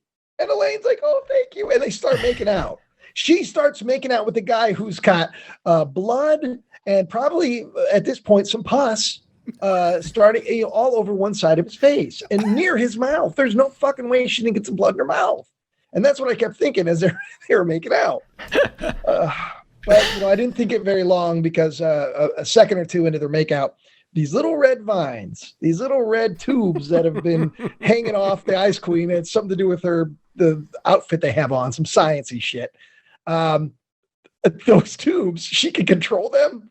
Yeah, or maybe she used it as like a garrote. I'm not sure. It definitely looks like the tight shots of it going close to his head look like it's just like floating. But I think there's a quick shot that you see her holding it to wrap it around his head and grab the other side. Okay, yeah. But so definitely at first I was like, what the fuck? I don't remember like the vines being alive. Yeah, she's got magic. But yeah, she uses those tubes to start choking Jesse in mid makeout. Pulls him back. She goes down into the snow like a down in a hole, and pulls him along. And for a second, he's upside down in the snowdrift with his legs like very cartoonish, just shaking. And then he's pulled all the way down, presumably killed. And then the Ice Queen pops back up out of the hole. Elaine loses her shit and gets the hell out of there. She's running down the hallway.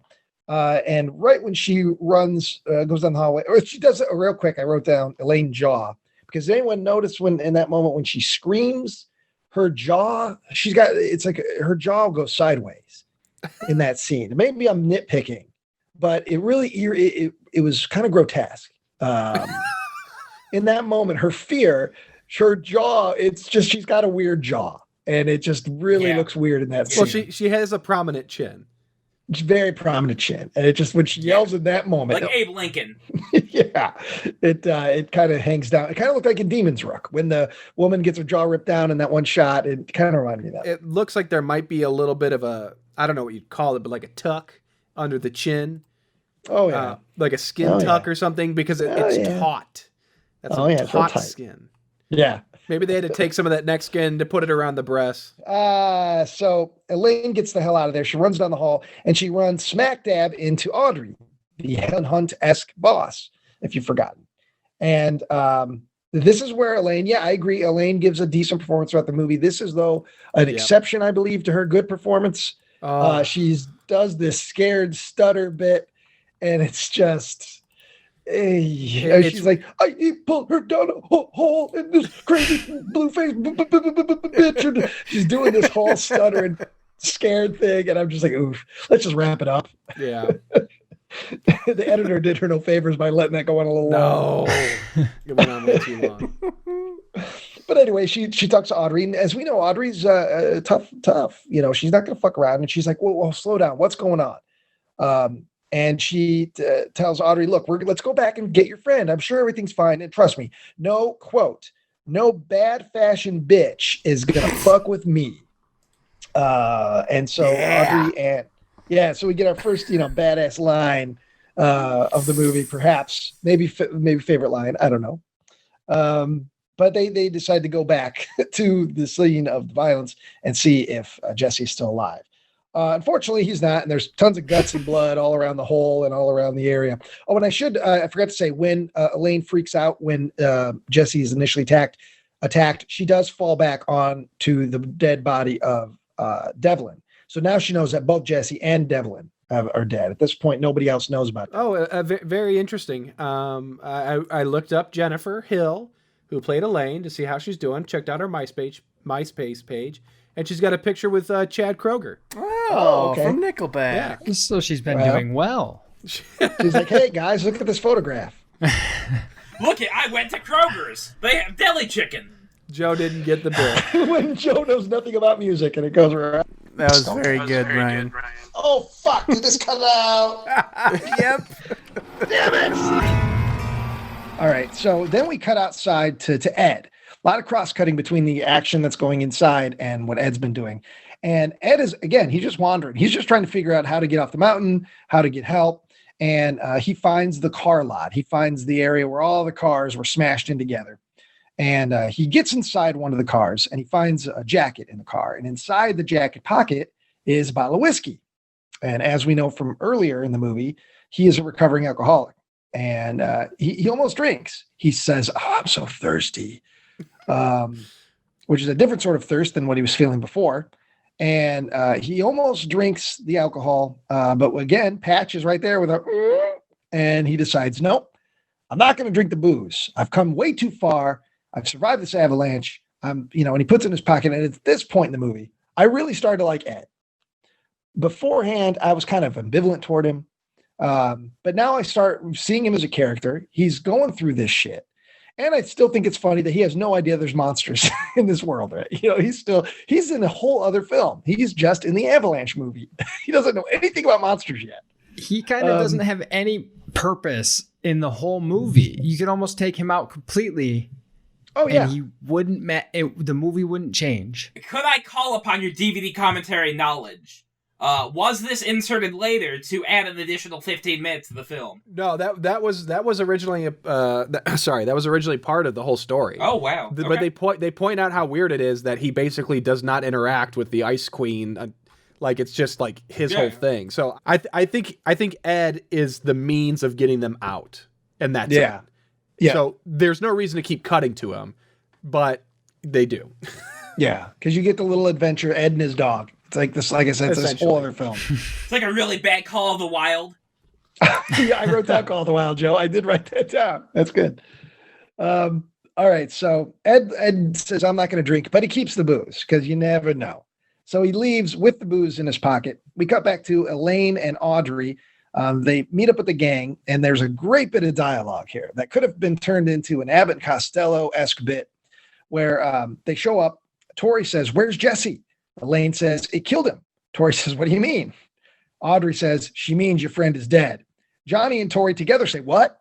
You could have done this back and forth where they continuously break it down to make it more simple for them to understand that the friend is dead, but they didn't go that far. It would have been a good bit. Most people in this movie are very nonchalant about like, oh, they're dead. And they're like, oh, okay.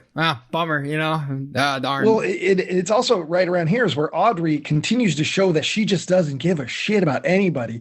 And she says, they turned your friend into a frozen food display. Yeah. So not only is she knows that this was a friend, but it's also one of her old employees. She knows Devlin. Yeah. She knows Jesse. She may not like them, but she knows them and she feels nothing for their death to the point where she's making jokes about them being a frozen food display. Well, she thinks they're like big pork loins. That's why. Everyone she sees, she just sees meat. Maybe she's newly vegetarian, and it's the juxtaposition between her fighting her need to eat meat and Ed fighting his desire for booze. So he always fights to drink out of the bottle. Audrey sees everybody looking like a pork loin. Just licking her lips, eating a big steak. Yeah. What was the line from Blood Diner? When they're assessing the situation where all the nude cheerleaders have been cut up? Looks like somebody had their own lunch meat party. Yeah, that punches him. Oh, I wish Audrey would have been that. Would just be hitting people all the time too. So now Dr. Goddard starts making excuses for the Ice Queen again. Spinning his wheels. Elaine ignores all that. She's like, no bullshit. I was making out with the guy. He was not being aggressive. Audrey, and then Audrey gives another great line in the movie because Goddard says he could tell everyone's getting restless. And he says, okay, hold on, everybody. Let's be civil here. And Audrey says, quote, there's nothing civil about mutilated people. Johnny says, look, it doesn't matter. I don't give a fuck about a monster.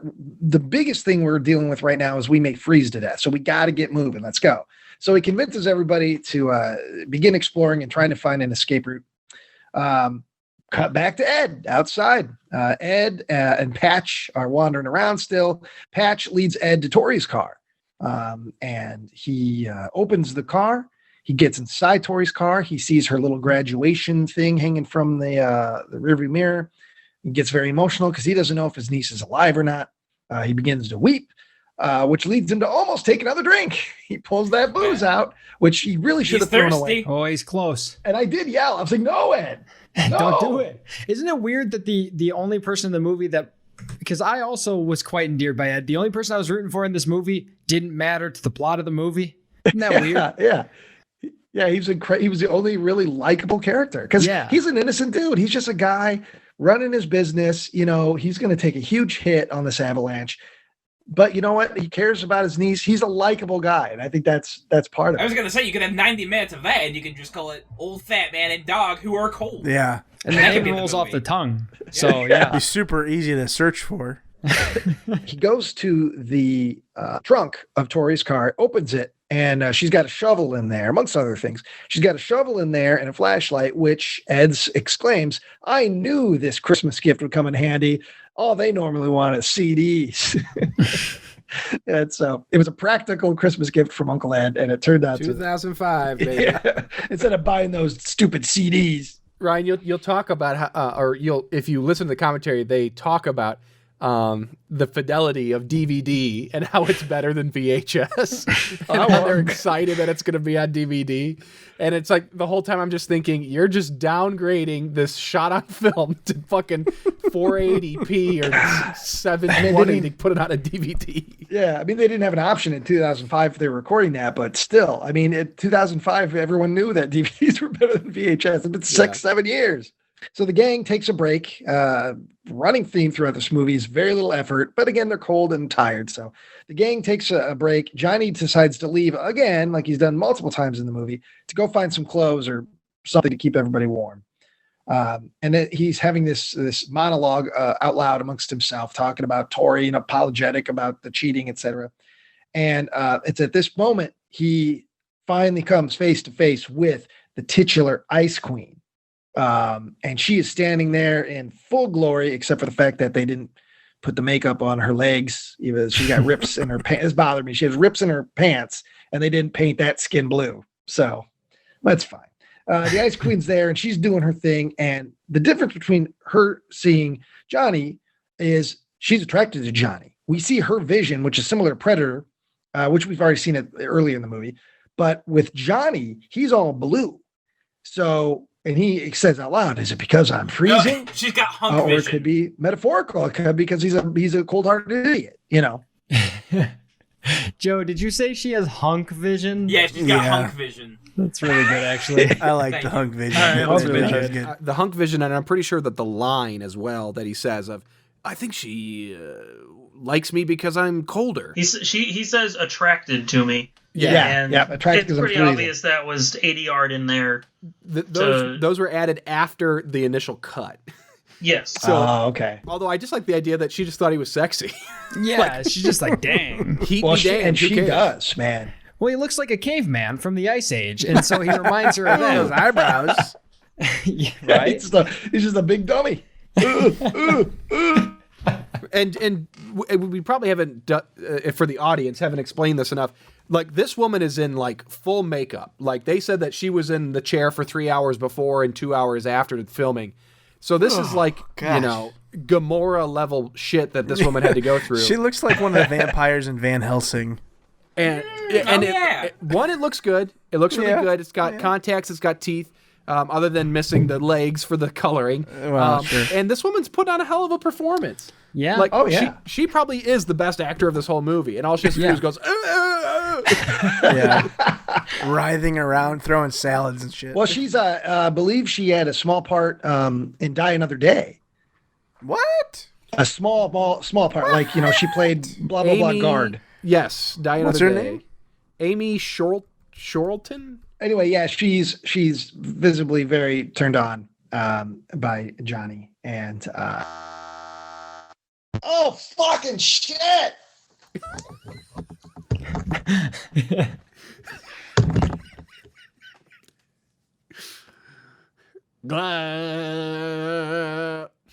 How's everybody doing? I'm good. Oh, happy birthday, Zach. I forgot to Facebook message you. Oh shit! Is it thanks. your birthday, Zach? A No, day or yesterday. two ago. Yesterday was. Okay, so yeah, I sent you that $31 also for your birthday. It was funny because you actually said something about sending me a gift. And I was like, yeah, nailed No it. idea it was actually your birthday. I knew it was your birthday. I just didn't care, and I didn't want to say anything. So fuck Me you, Zach. neither. I didn't care. Nah, I love you. Thank you. So we get the Ice Queen like Derek Zoolander voguing down the hallway, which is pretty fun to watch. She goes into the kitchen and she's just looking around. I don't know why this person from the Ice Age knows how to open and shut doors, or why she would shut the door behind her. Well, the Velociraptor in Jurassic Park knew how. That's but even older than her. it also witnessed people opening doors. Yeah. She actually intentionally shuts the door. Yeah, she shuts it behind her. And then she starts to pour some milk all over herself. We just established that she has cold or heat vision. Yeah. And then immediately she gets smart enough to know how to open and shut the door, grabs with both hands the glass bowl of a coffee pot. Yeah. And burns herself. So apparently her vision. So this demon scream. That's why she has to cool herself off with all that hot Yes. or that cold cream. Well, yeah, Yes. she's got glaucoma. Her vision isn't that great. Glaucoma. She got glide coma.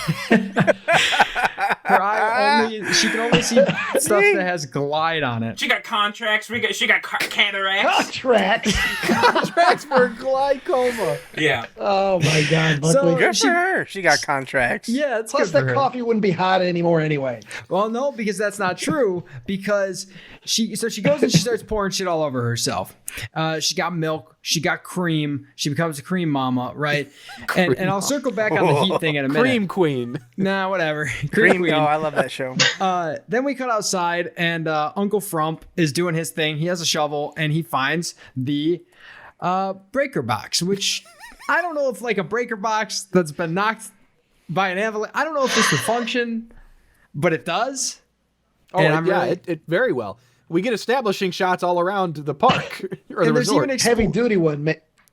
there's even an explosion, right? You don't have to be plugged into anything. Yes, and so there's an explosion there because they couldn't get the spark effect to work.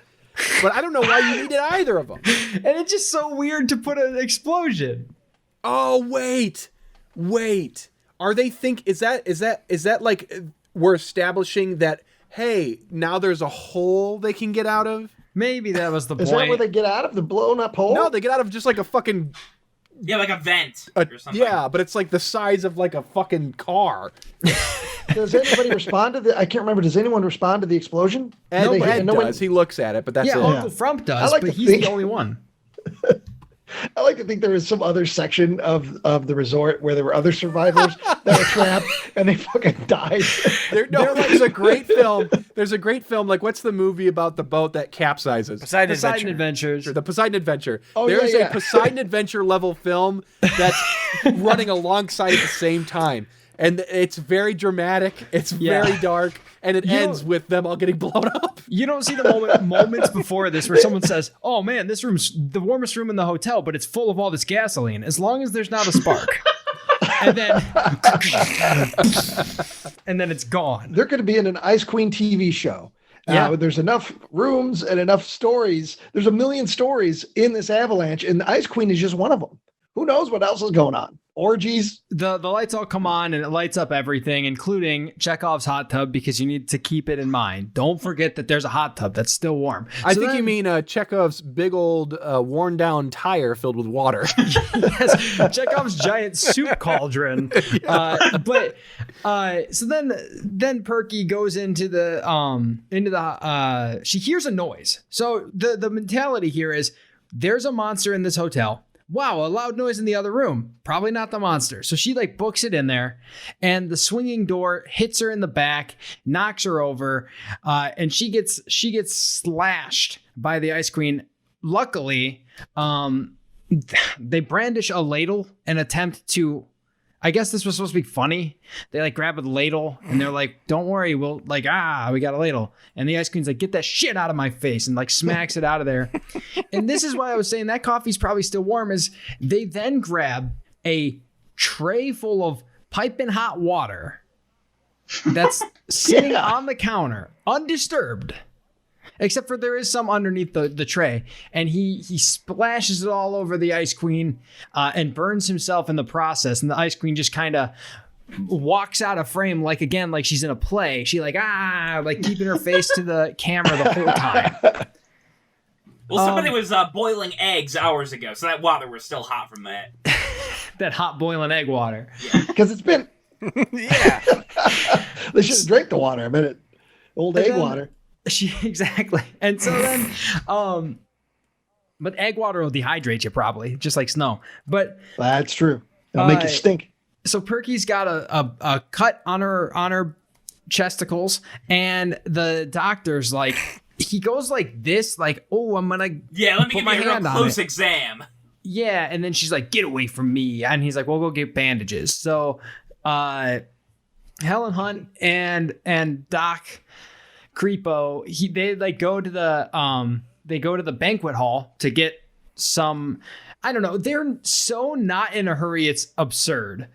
They're like having a conversation about what the Ice Queen is, and they're just like grabbing a few napkins and like talking as if someone's not bleeding to death in the other room. Is that maybe just like the culture of like ski slopes and people that live in that world? They make their money off tourism. Is it just they're always in that vacation kind of mindset? It could be. What I mean? They're just like, everything's okay. Even with the monster, I don't know. I took it more as like, because aren't they going toe to toe about like, who really are you? I guess kind of. She's like kind of probing him a little bit. Yeah, because she's got a shit meter and it's going off right now, or a shithead meter, and so she thinks that he's involved, he's a part of the problem, and he's like, because the whole time he's been trying to hide the fact that who knows who the Ice Queen is, what she is, where she comes from, and how she operates. Yeah, but I wanted to point out that in this scene, the room they're in is immaculately dressed for an occasion. Yes, and if you look on the tables, you can see these little centerpieces, these little boxes that have the what are they called? The two masks, the theater masks.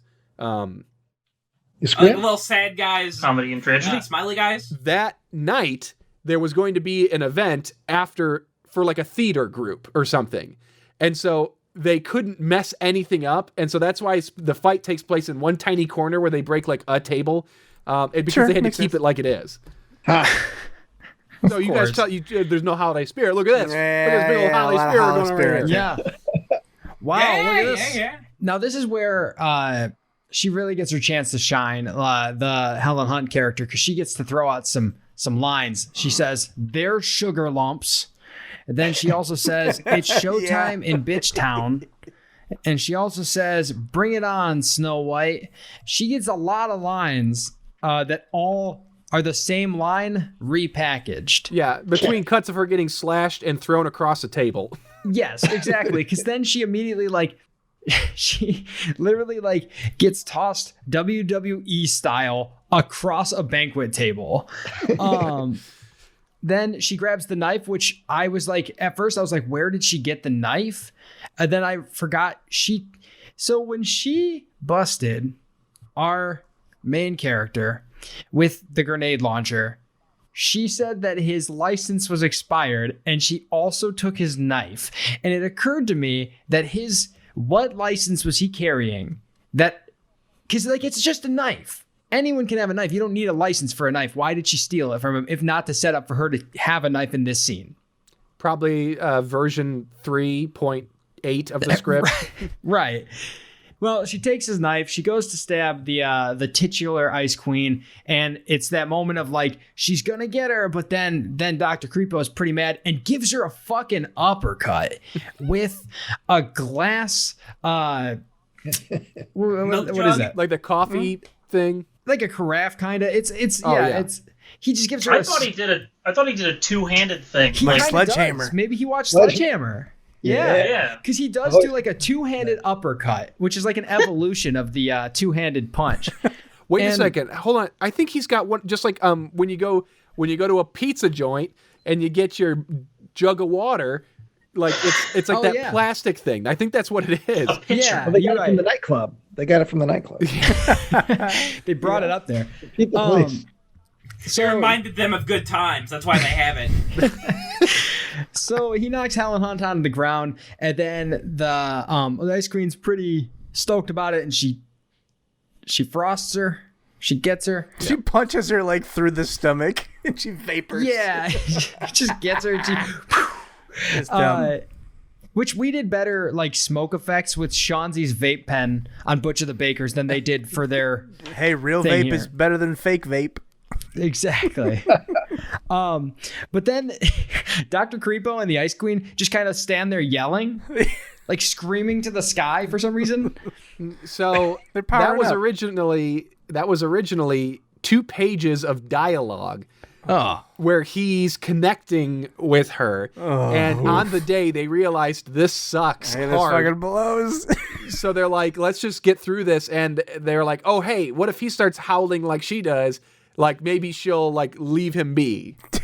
Oh, so Which hey, it makes sense. I get what they're doing. Like I get it. Like I get he's finally connecting with her on her level, but it still looks dumb as shit. well, Yeah. he just saved her life. So like it made sense to me already that she might not kill him, because the whole thing he mentioned earlier is that he doesn't think she would kill for enjoyment. She'd kill for survival and food. Yeah. And in a lot of scenarios, she does kill for either food or for survival. So like it made sense that maybe he thinks her primal instincts will kick in or whatever.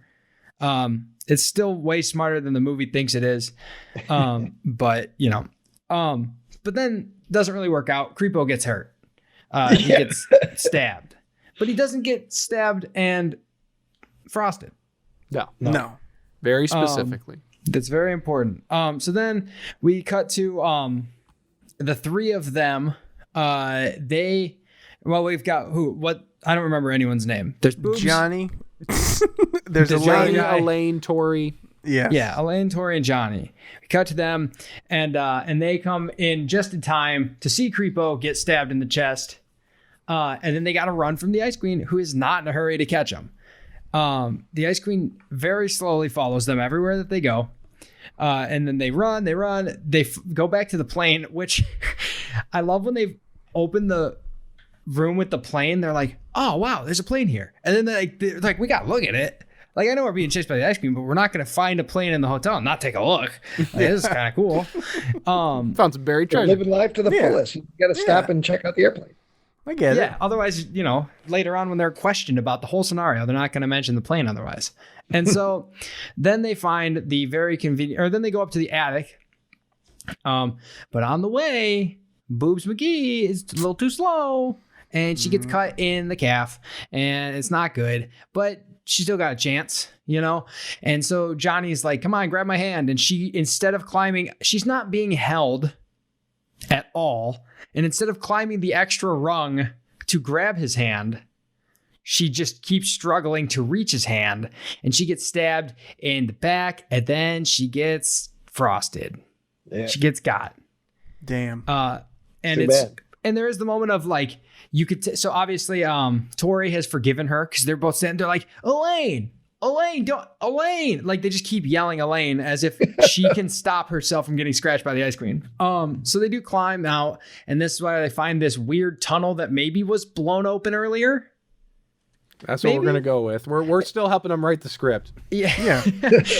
And they also come out to now find Uncle Frump, and in a very there's not a lot of snow behind him. I noticed these scenes in the background feel like reshoots because there's no snow. Well, shouldn't all that stuff have been covered by the avalanche? That's what I'm saying, right? Shouldn't all this be snowy? Well, when you watch the film earlier and you're watching people like snowboarding and going down, you clearly see like around the building it's completely dried up. Like there's nothing down there. And so It was a hot night. yeah, so it's like you've established that this place has been covered by literally up to the roof has been covered. Yeah. And you fucking like let this little spot not make it. Well, the back was fine. The back was all good. Yeah, the resort took the brunt of it and then just stopped. So they all start to run, and And the Ice Queen kind of just stalks behind him again, doing that same Zoolander walk of like shoulders back, chest forward, like elbows back. Yeah. Yeah. I wrote down a Bigfoot walk. It looks exactly like the Bigfoot footage. It doesn't look like that big. Yeah. I bet you if you pause it at the right moment, It syncs up. It syncs up perfectly. yeah. He's got an idea. John's got an idea. He sees the big old inflatable tire full of steam, still hot, and he's like, I got an idea. So he goes over there and he says, and this is clearly again to just like, because he's always talking to himself. He's like, I got to get my temperature down. So he takes off his clothes and then just... Not his underwear. He didn't hang not his dong. underwear. Well, yeah, exactly. Well, it's cold. He doesn't want to show the Ice Queen his little He's gonna guy. shrivel up. Yeah. He's gonna pull a scared hedgehog. It's gonna shrivel back up into him. Joe's is always an innie, so he has no idea what we're talking about. But it's retracted. But so Joe he's is an any dick. but he has like clearly a very dumb understanding of how body temperature works because he's like, I got to get my temperature down. He doesn't put the snow on him. He doesn't do any of that, which is what I thought he was going to do. I thought it was going to be very Predator. Like he puts the mud on himself to hide. Nope. Just stands there and just like, and tries to wail his body cold. It kind of works.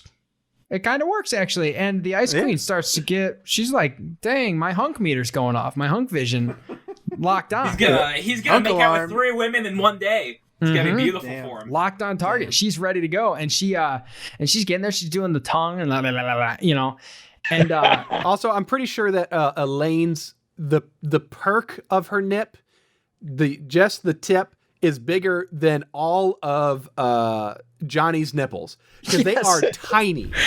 Super tiny. They are bigger than the Ice Queen's like teeth. Not there. Tyler, can you do a Photoshop where you put her boobs on his chest?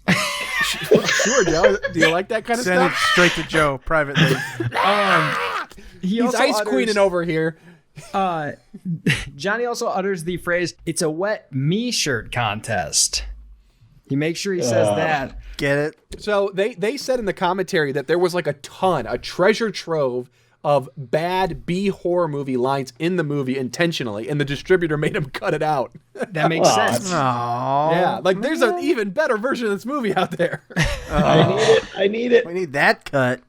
Hashtag release Ice Queen again, bitches. You cowards. But so she starts like grinding on him, dancing with him, as one would assume a mating ritual from the Ice Age would look.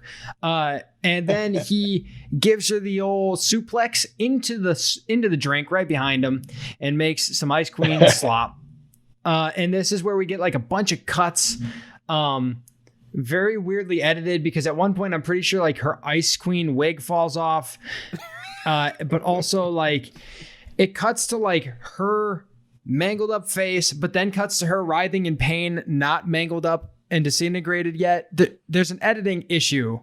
There's a lot of editing issues. So they said, okay, so I think initially their plan was, from what they were saying, is that they were just going to use the two of them wrestling and her like melting in that moment. Yeah. Wasn't enough. They went back, got insert shots of like the individual pieces. So that's why you get the close-ups of like the head, like really the mask makeup being ripped off, the hair and all that shit. And then I don't know if this was to further add to that or to compound the situation that we talked about earlier, where they didn't like the idea of Johnny being like having an affair and then not like he's our hero. And so this was another way to add to that, because you just cut to shots of other people getting shredded. Like I wish what was happening is that Johnny was consuming the Ice Queen's spirit. and we would get a slow zoom of Johnny and it would go inside his body and we'd see his icy cold heart. See that? Then he's the Ice King. That's how the sequel. Yes, it's genius. Oh boy! It would cut to like a close up shot of his face. His eyes turn red, and then his skin starts to turn blue, and then it's da dun, the Ice Queen. Da-bum. Guy, damn it! I was hoping that while he's wrestling with the Ice Queen, Tori comes around the corner and mistakes it that he thinks he's making out with her, and then once again he's like, "Oh no!" She's like, "You cheating son of a bitch! First you cheat with me and Elaine, and now you're fucking the monster." And then she fights the Ice Queen. Yeah, she jumps in. Yeah. The most campy music of all time starts to play. And John, whatever his name is, dries off very quickly. And he basically gets his whole apology. He's like, Tori, I'm so sorry. This is, everything went weird. I didn't know that there'd be an ice monster and people would die. And then Ed comes over and it's like, how about, and he pulls out the alcohol and it's like, again, oh man, don't do it. You've made it this far. Uncle Frump, don't do it. But he has to there's a cut. He's gotta get rid of the germs. And so he does. And it's like, yay, he's conquered his desire to drink alcohol, which is awesome. And would have been my favorite way for them to end the movie. Just him being like, wah, wah, and then like the cut. But then this is so wild to me. All I wrote was, is he actually gonna propose? He does propose. She says yes. Why did this have to be the ending of the movie? It's so wild. Because how else are you going to end it? Huh? Well, it's 2005. It's not quite the ending of the movie. It's not quite the end. So he proposes with the ring, and she says yes, which maybe work out some stuff first, because there is the whole maybe a prostitute that got eaten by the Ice Queen thing that you have to talk about, like really dig into eventually. And also, he did just willy-nilly give away your rent money, but. Look, get married. True. I don't care, whatever. But then, they walk away. Everything's exciting. Uncle Frump throws the bottle away. He's completely done with it. No alcohol for Uncle Frump. But then, Simp Lord Goddard shows up and scoops up some of Ice Queen Delphine's bathwater, and he gets out of there. He kisses it. Even I know that reference. Yeah. He kisses it. He gives it a little... And then he's like, what's he say? I forget what the last line is. I didn't write it down. Come on, DNA, it's you and me now in this crazy old world. No, I don't know. Something like that. Yes. That's something like that, though. That's better. Actually, yeah, he says, DNA, come on, baby. We're going home. We're going home. Mm-hmm. No. And that's the end of the movie. Yours was better. Your ending was better, Trevor. Oh, thanks. And that is Ice Queen. Ice Queen. Yay, we did it. Fuck you, Festicool. We did it. On a scale from malevolent to benevolent, Ice Queen. Trevor, go ahead. Trevor, go ahead. I got a bit. Sure, yeah. Are you ready? Yeah. I learned a lot here today watching Ice Queen. There's a lot of, I want to say there's a lot of heart in this movie, but I don't know if that's true. I can't say I truly enjoyed it. It did drag quite a bit. There's some miniatures that didn't get their due, that didn't get justice done to them through shitty camera work. I like that they were able to repurpose some footage from another movie entirely. That was fun. Hey, you can't say they weren't resourceful. I'm gonna say that this one is malevolent, but barely so. I can't say I would watch this again. It wasn't silly enough to warrant watching again, and it wasn't so terrible that you'd go back again and again and again. It's kind of right down the middle for me. So I'd say right down the middle, but just over into Malevolent.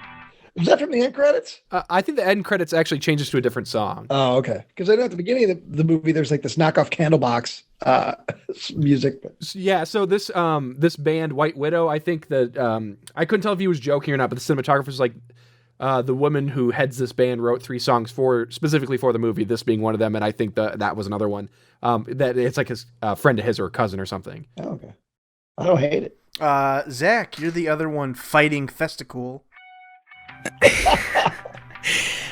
I'm going to echo a lot of Trevor's sentiments here. This movie didn't have a lot of heart. It had a lot of boobs, though, and that's cool, and that's a plus for me. Hey, the heart's behind the boob. Yeah. That's all you need. That's true. And that's a plus for me. But the thing is, the rest of it's a minus for me. It was confusing, and the 3 plots didn't really... There's so many plots that didn't seem to matter.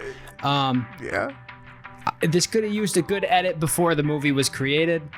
That being said, I agree. I can't put it benevolent. I can't. I refuse to do it. But I would watch this movie again. In good conscience. I would watch this movie again. Oh, no, Zach, no. Abort. I would watch it again, not for enjoyment, but more or less to show people this. I would show people this train wreck, this avalanche garbage of a movie, to educate people about avalanche safety. At the very least. You know what? That's a noble cause. At very least. That's good. I think it should be shown at most ski resorts, most holiday seasons. So for that reason, it's still Malevolent. But those are my thoughts on it. Yeah, if you see an avalanche, try to skate away from it as quickly as you can. A what? Don't skate. Skate. Only work on skis. very specific surfaces. Okay, that's fine. That's fine. But Joe, what if someone has glaucoma and they don't see it coming? Well, then you're gonna have to watch out. You gotta have somebody walking next to you who can describe your sight. Describe my sight to me. Get a seeing eye person is what he's saying.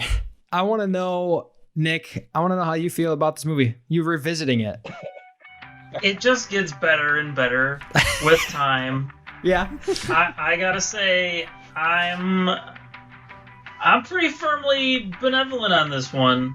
I don't know. I mean, basically all the reasons you guys gave. That's what makes it benevolent to me. I don't know about you, but I mean, it's the confusing plot. It's the mashup of a bunch of garbage from a different movie, which is a new thing we learned today. I didn't know that. Yeah, that's exciting for me. And I love those miniatures. I all shitting on it aside, those are great. Those are too good to be in this movie. So yeah, most of what we watch, I don't think I can stomach watching it again, but Ice Queen, for whatever reason, again and again, never gets old. So yeah, I'm pretty firm. I'm pretty firm in benevolent there. Wow, guys, we're all learning something. Who's next? I'm gonna give it to old Slug Buckley. Okay. I've been laughing to myself at watching Joe as he keeps getting shot down, joke after joke, as he slides further into the chair. He's become flaccid from the joke bashing. His head is like going down into his shoulders. He's like going inside out. He's gonna eventually disappear into the atoms. Joe, Joe, you look like Pearl from Blade Runner. Or not Blade Runner, but Blade. Blade, vampire blood. Just starts screeching like Put some shades on him. He looks like that dude Butterball in Hellraiser too. But we shoot the UV light on him and we see all the jerkin stains on him, and Joe starts freaking out. All right, Buckley, here's your song. So I saw this movie a couple years ago whenever we were shooting the Benevolent Buckley show. There was we had a little segment where basically we had to review movies, and this was one of them. And I didn't care for it very much then. I thought it was pretty boring. But now, revisiting it, I do appreciate some of the effect type stuff, like some of the minis I thought were good. I thought like some of the blood was pretty decent. I did like the tits. I always enjoy if you see a little nip. I get it. It's not bad. Yeah. I mean, I thought this was overall competent. So I will give this a benevolent. Wow. That's 2 benevolents in a row for Joe. This is unheard of. Wow. You beat me down like a dog. I can't do anything else now. Fuck you, Patches. Fuck you, Patches. Yeah. That's all it took. Alright, so I'll go Ryan. Ice Queen. Do I give it a malevolent? Do I give it a benevolent? You're goddamn right I'm giving it a benevolent. I love me some Ice Queen. This is the first time I've seen it. I'd only seen clips from the Benevolent Buckley show. And I'll tell you, part of it may be a nostalgia thing because it reminded me of that time in the mid-2000s where I would say 80% of the indie horror movies that were coming out, were, whether they were good or not, was in the eye of the beholder, but they were always professionally made. Not like now where it's like the other end of it. Like 90% of the indie films coming out are made in the backyard, and we watched a lot of them to get this movie. And it moves. The whole movie is going from, there's not a lot of lulls. There's not a lot of dead spots for me in it. I love the makeup. I love how Ice Queen looks. I love that the actress put everything into it. There was body movement. It wasn't just a mindless stunt person just going through the paces. With the exception of Johnny, who's an awful person and actor, I liked most of the characters. There's plenty of beautiful women in the movie, and I think that's important when you're making a low-budget monster movie. Yeah, I there was a vibe to it, an ambiance that I really appreciated. There's plenty of stupid goofs in the movie for me to laugh at and with at the same time. I will absolutely be revisiting this probably every December, or at least that's the plan. I do look forward to next year around the holidays, throwing in some Ice Queen. So yeah, Benevolent all the way down the line. And Tyler. Yeah, so I mean, obviously, I'm going to go Benevolent. It was a tough. It was working as Festicool's minion. It was tough to pick this movie. So I don't want to go on too much of a monologue here, but Jesus Christ, do I feel bad for Zach and Trevor, because I watched, I think it was 7 or 8 different movies while also browsing basically every fucking movie in IMDb. Yeah. Dude, holiday horror movies fucking suck. Yep, they sure do. I'm so glad I picked no slashers, because now I got like 5 fucking movies to choose from. A lot. It doesn't even matter. You could have access to everything, and they fucking suck. And so it's either directors who are trying to make something that takes itself too seriously and they just fucking bomb, or their sense of humor is not good at all, and the funny is not funny. But Ice Queen just took the cake because of not only the nostalgia for the 2000s, but the nostalgia for when I first watched this movie. This was the movie that turned me on to doing horror movie nights with your friends, like bad horror movie nights. I love this movie. I love it so much. I love it because I don't like gratuitous nudity, because I don't want to get a fucking chub around my buddies, but because the gratuitous nudity was so poorly edited and awkward, and because Johnny is such an awkward actor and character, that I'm like, I kind of like it. It's fucking weird. I don't get it. Why are her nipples hard all the time? Like, are they constantly icing them down? Is there a piece of ice taped to underneath her shirt? I don't know. And there's just a lot that I like about it. A lot of it's confusing. A lot of it doesn't make sense. Even when you try to understand and you listen to the commentary and all that, it just raises more questions. For the sake of holiday horror, the spirit of the hunt, I'm not going to give this thing a full-blown Benevolent, because I don't think that... I think there could be better. I still have to believe that there is a Christmas or Thanksgiving or New Year's movie out there that just really fucking blows in the right way. And so I think it's going to be a high Benevolent, but not a total Benevolence. It's not going to get the 5-point Benevolent bonus, but it's probably going to get a 3 or a 4 out of me. Yeah, I love it. I love it. I love White Widow's song "Wait," which is featured at the end of the movie, and you're hearing right now. Yeah. So please check that out on Bandcamp. You know, buy the song. It's only 50 cents right now. It's on sale. Buy the Ice Queen soundtrack. I'm still hearing Ice. Sure. Kween, Ice Queen. Ice cream. Ice Queen. Make sure to check out the ice cream. Joe likes a big bowl of Ice Queen. All in all, I do think, despite Zach and Trevor's Malevolence ratings, which I think is fair, I would still highly recommend this as a group watch. Because either the movie will do the heavy lifting for you, or there'll be parts where you guys are riffing on it and joking on it, and you'll do a great job of it. I would recommend it as a watch it with your buddies kind of movie. I think Festicool has got its freaking its digits inside all 4 of you guys, and you're blinded by the spirit of Festicool. I think that's what's happening here. Festicool is. I'm not gonna say that's necessarily the case, but let me just say, as someone who's come face to face with Festicool, is an imposing figure. You don't want to disagree with Festicool. Very muscular and very sharp. Mm-hmm. Mm-hmm. Don't think that the hunt and the ratings have been rigged against you, because again, I love Ice Queen. Also, Joe's not rating any of them, so you're spared there. I am not a ratings cheater. I was just uninformed about the ratings. Sure. But I am going to be very level-headed about rating this movie. I feel bad for you guys. So, and just to remind the audience, Zach and Trevor, what were your keyword and your naughty list items? My keywords were my keyword was, my key phrase was home for the holidays. And my restrictions, my naughty list items were no sequels, which sucks, and no slashers, which sucks even harder. I would like to know that Ice Queen fulfills all of mine, which is Winter Storm. I guess you can count an avalanche. I think that counts. Yeah. No Killer Santa, and no horror comedy. Yeah. What are you talking about? This is a laugh riot. That was also my first thought when I heard your criteria. It was not intentionally a comedy, though. No, it's not. No. Just saying. So we're watching Ice Queen again. Ice in Queen 2 weeks, again. is what you're saying. Yeah. Okay. Well, yeah, I don't know. What's the rule here? Hey, maybe I like it on a second viewing. I've got a few I need to watch. Hey, Festicool has chosen. So Zach and Trevor, bring it, motherfuckers. Yeah, now you know what you're up It's against. gonna be tough. It's gonna be a tough Yeah. one to beat. That's true.